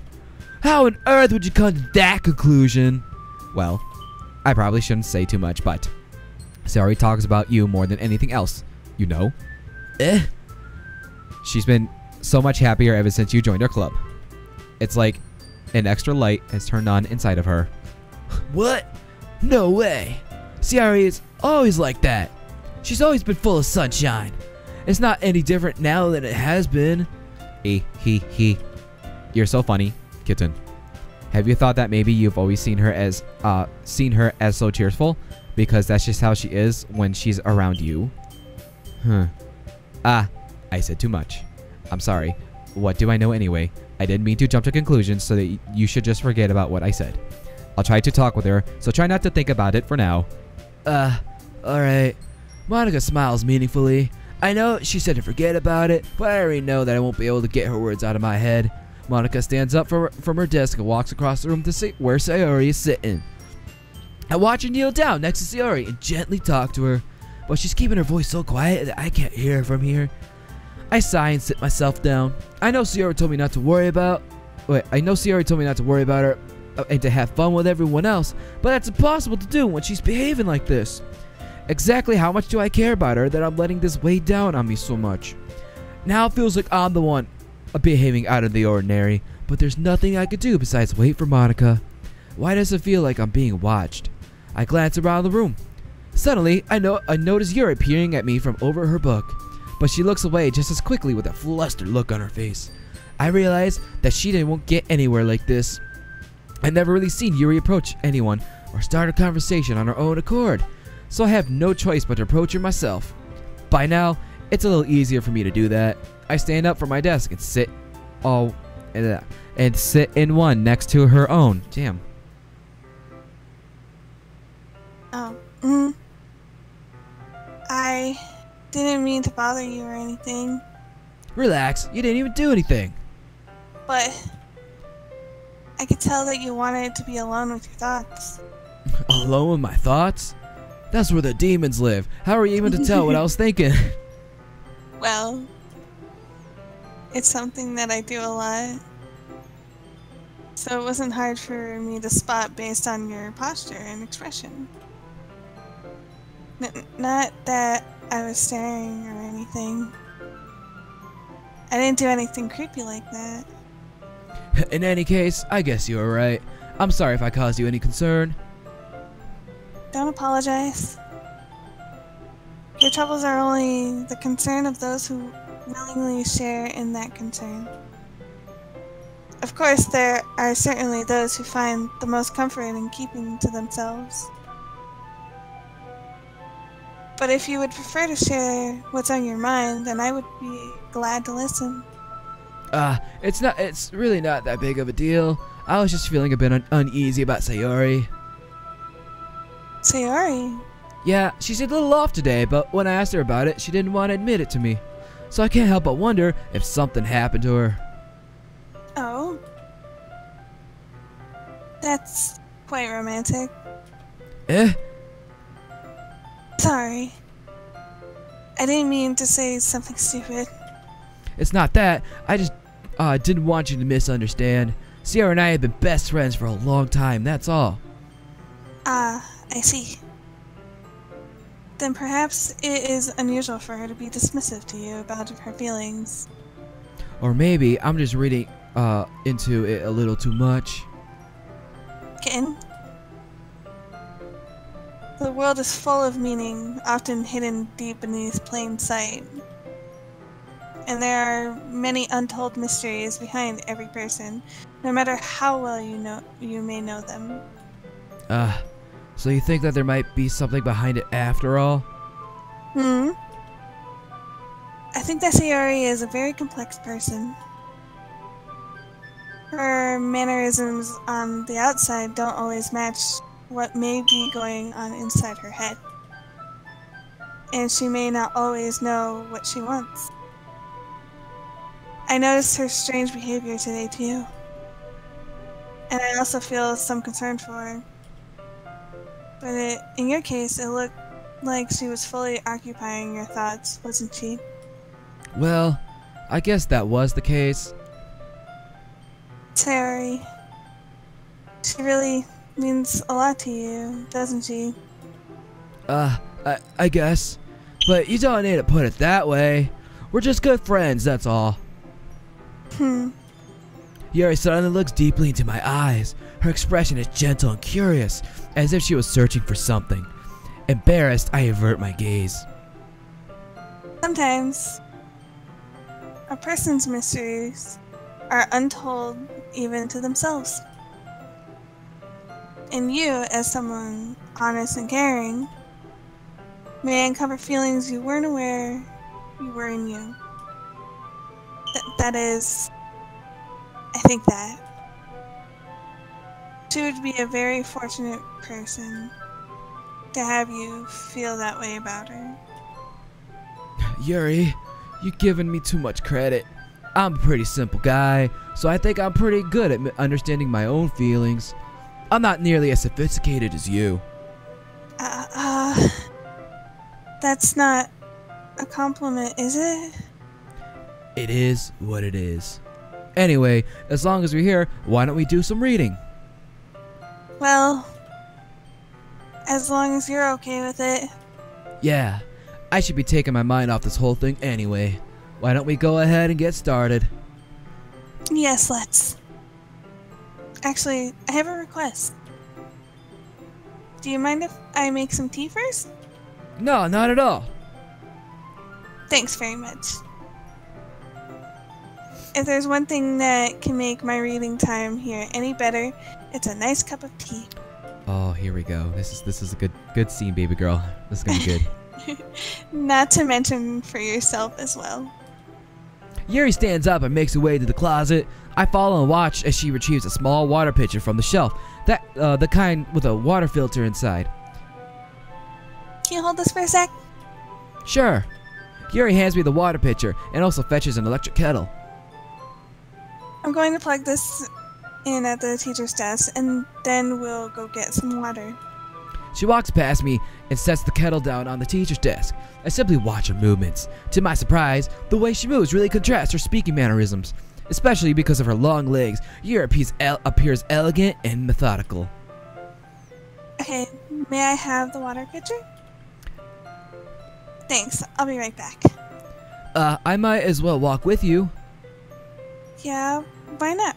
Oh. Shall we go then? Yeah. Where are you two off to? We're just, Yuri's gonna make some tea, so I suddenly realized how weird it sounds to explain this to Monica. We're just filling the water pitcher. Ah, okay. Sorry, I was just a bit curious. That's kind of a one-person job, isn't it? That's... Monica, please mind your own business for once. Ooh, savage. Or do you want to tell me there's something wrong with helping involve Kitten in club activities? Eh? Ugh, my mouth gapes. I suppose there's nothing wrong with that. Damn. Then let's go, Kitten. Yuri quickly exits the room, and I follow. Damn. Both girls getting jealous. What the fuck? Once in the hallway, she suddenly puts her forehead against the wall. I spoke without thinking. How could I say something like that?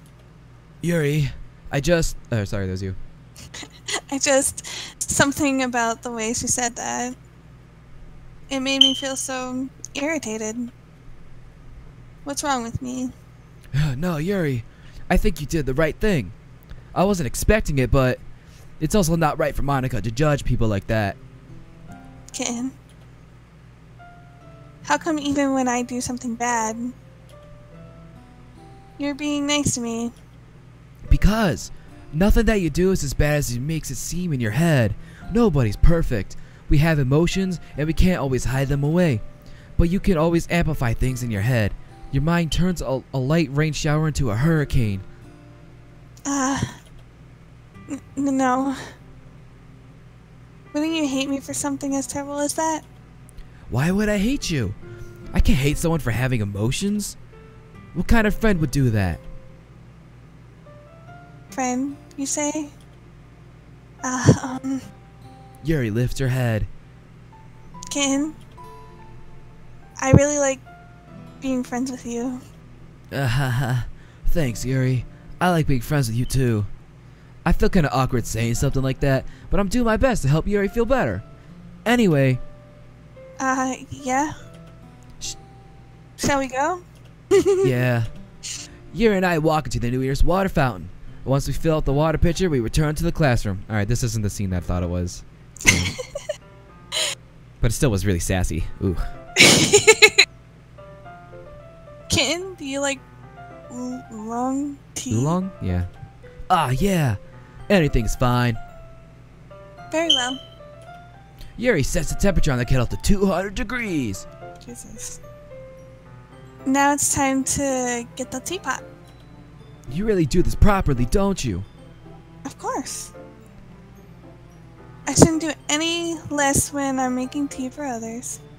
Even if I'm not an expert on tea or anything? That noise, though. In that case, you only be even more impressed. Perhaps I will. Yuri fetches the teapot and begins measuring the tea leaves. To my surprise, she even starts humming a little to herself. You must be in a good mood now. Is that so? I was letting it show, and you noticed. I was doing a bit of thinking, and I decided that I would try expressing myself a little bit more. It turns out it's not very hard for me to do. When it's you who's around anyway. Aw. That's great, Yuri. Just don't push yourself too much. You're always worrying about me, Kitten. It's been very endearing. Yuri wasn't kidding. I don't even know if I can keep up with this. I watch Yuri pour a cup of tea for each of us. Kitten, I have another request. Do you mind if we sit on the floor today? What are we, dogs, you fucking fur fag? Why's that? It's a little bit easier on my back. Oh my god. I can read with my back against the wall rather than bending over at my desk.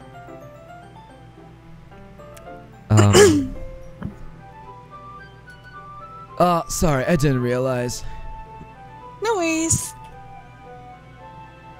I just have back pain fairly regularly, so I do my best to manage it. Me too, dude. Is that so? I wonder why that is. It's most likely because my giant titties. My Giant, your posture, right? Your tits, posture. You're always hunched over like that while reading. yes. I have terrible reading posture.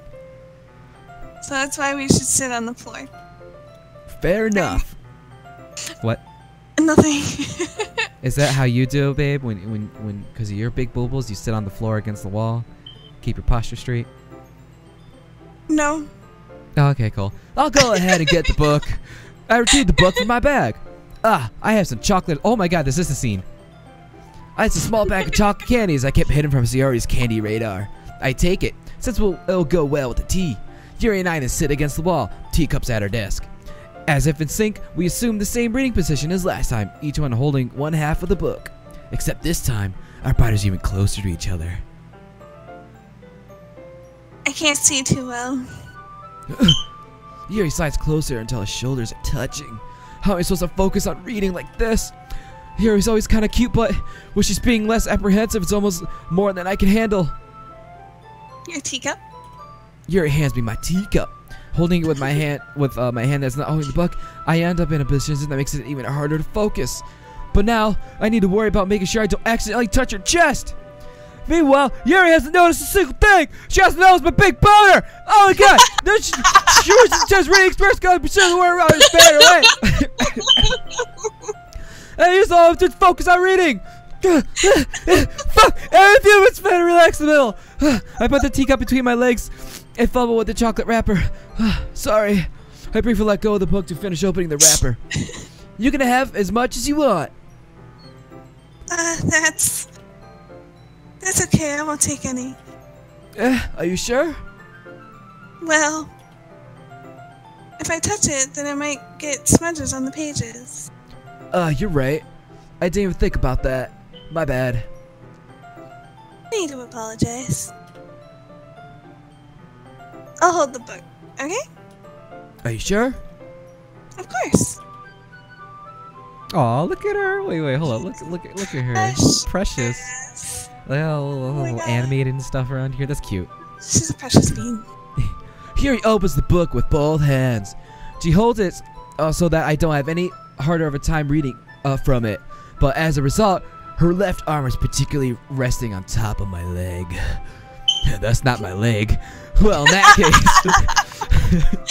Yuri's totally focused on reading again. I take a chocolate candy and pop it into my mouth. Then I take another chocolate and I hold it up to Yuri. She doesn't even look away from the book. She simply parts her lips as the situation was completely natural. But that means I can't stop here. I apprehensively place the chocolate into her mouth. Oh, look how cute little chocolate you got there. Oh, whoops. That's my bad. Just like that, Yuri closes her lips around it. Yuri's expression suddenly breaks.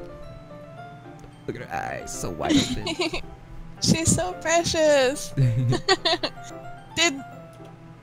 I just... Yuri looks at me like she needs to confirm what just happened.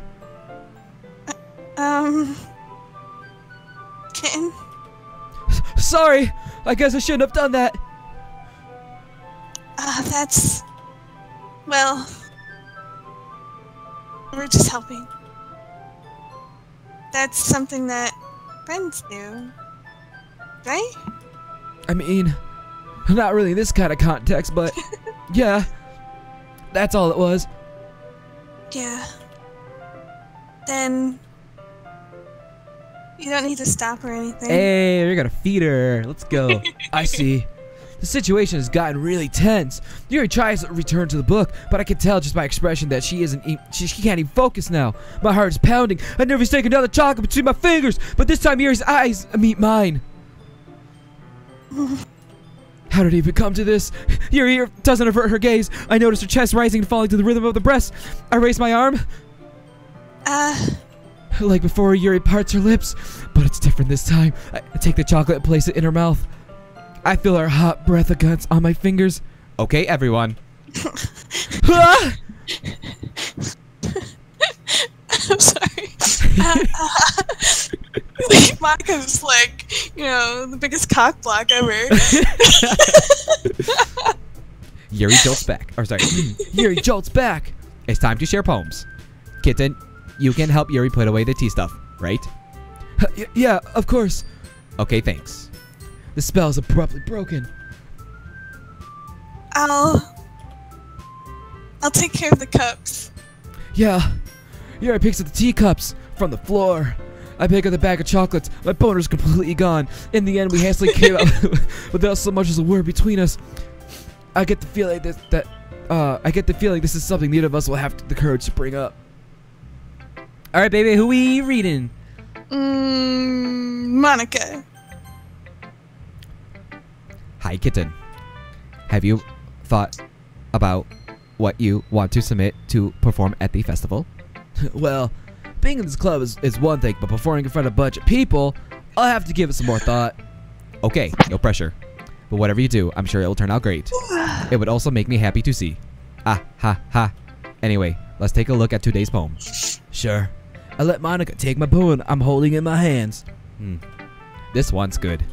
It feels like you're not only getting more comfortable with your style, but the imagery is better than the last one I read. Just wondering, but have you been finding inspiration in Yuri's writing style? I guess so. You can't deny that she's talented. Yeah, totally. I think her poems are the most romantic. That's the best way to describe it. She's like a totally different person when she picks up a pen. I noticed that too. Oh, I noticed that too. Or when she's talking about literature, it's like a light turns on inside her. Sadly, it's hard to get much personal conversations out of her. Trust me, I've tried. Who knows what goes on in that head of hers? I hope you don't mean that in a bad way. No, of course not. I just meant that I wish she didn't keep so much to herself. But still, defending her like that, you must be pretty into her. You completely misunderstood. Ah, ha, ha. Calm down. I'm kidding. Besides, I'm pretty sure she's already got a boyfriend. Wait, really? Yeah, a fictional one anyway. Monica kind of whispers that last part to me. It's just a hunch, but... Well, there's not really anything wrong with that. Oh, well, I know. I was just saying. Anyway, I'll share my poem with you. Alright? Alright. Glug glug. You say glug glug. Yeah, I'm just drinking some water. Yeah. The lady who knows everything. Oh, it's short. An old tale No, it's tells not. tells of a lady who wanders earth, the lady who knows everything, a beautiful lady who's found every answer, all meaning, all purpose, and all that was ever sought. And here I am, a feather, lost adrift the sky, victim of the currents of the winds. After day I search with little hope, knowing legends don't exist. But when all else has failed me, when all else has turned away, the legend is all that remains. The last dim star gleaming in the twilight sky. Until one day the wind ceases to blow. I fall, and I fall, and fall, and fall even more. Gentle as a feather, a dry quill expressionless. But a hand catches me between thumb and forefinger, the hand of a beautiful lady. I look at her eyes, and to find no end to her gaze. The lady who knows everything knows what I'm thinking. Before I can speak, she responds in a hollow voice. I have found every answer, all of which amount to nothing. There is nothing. There is no purpose. There is no meaning. There is no purpose. And we only seek the impossible. I am not your legend. Your legend does not exist. And with a breath, she blows me back afloat, and I pick up a gust of wind. Ah. Very sad, Monica. You know. I feel like learning and looking for answers are sorts of things that give life meaning. Not to get too philosophical or anything, but I was kind of on my mind, so that's what I wrote about. I see. I never really put much thought into it. In a way, In a way, it's almost paradoxical, because if we had all the answers, wouldn't the world lose its meaning? you know, that's one thing I've noticed. It seems like everyone in the club prefers writing about things that are more sad than happy. Ah, ha, ha. Are you surprised? I mean, if everything was okay, we wouldn't really have anything to write about, would we? Humans aren't two-dimensional creatures. I think you know that better than anyone. You mean... You mean one-dimensional? Ah, yeah, that. Anyway, here's Monica's writing tip of the day. Are you ever too shy to share your writing because you're afraid it's not that good? It can be really disheartening to get a lukewarm response to something you put so much into. But if you find other people who enjoy writing and sharing, then sharing becomes a lot easier, because instead of just telling you that your writing is good or bad, or okay or bad, they want to focus more on everything that went into it and the things you can work on. It is much more encouraging that way, and it will make you want to continue improving. It's almost like having your own little literature club, don't you think? That's my advice for today. Thanks for listening.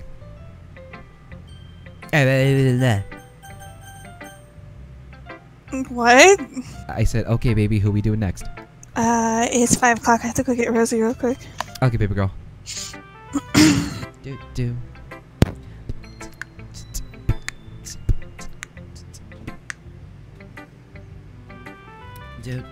Do.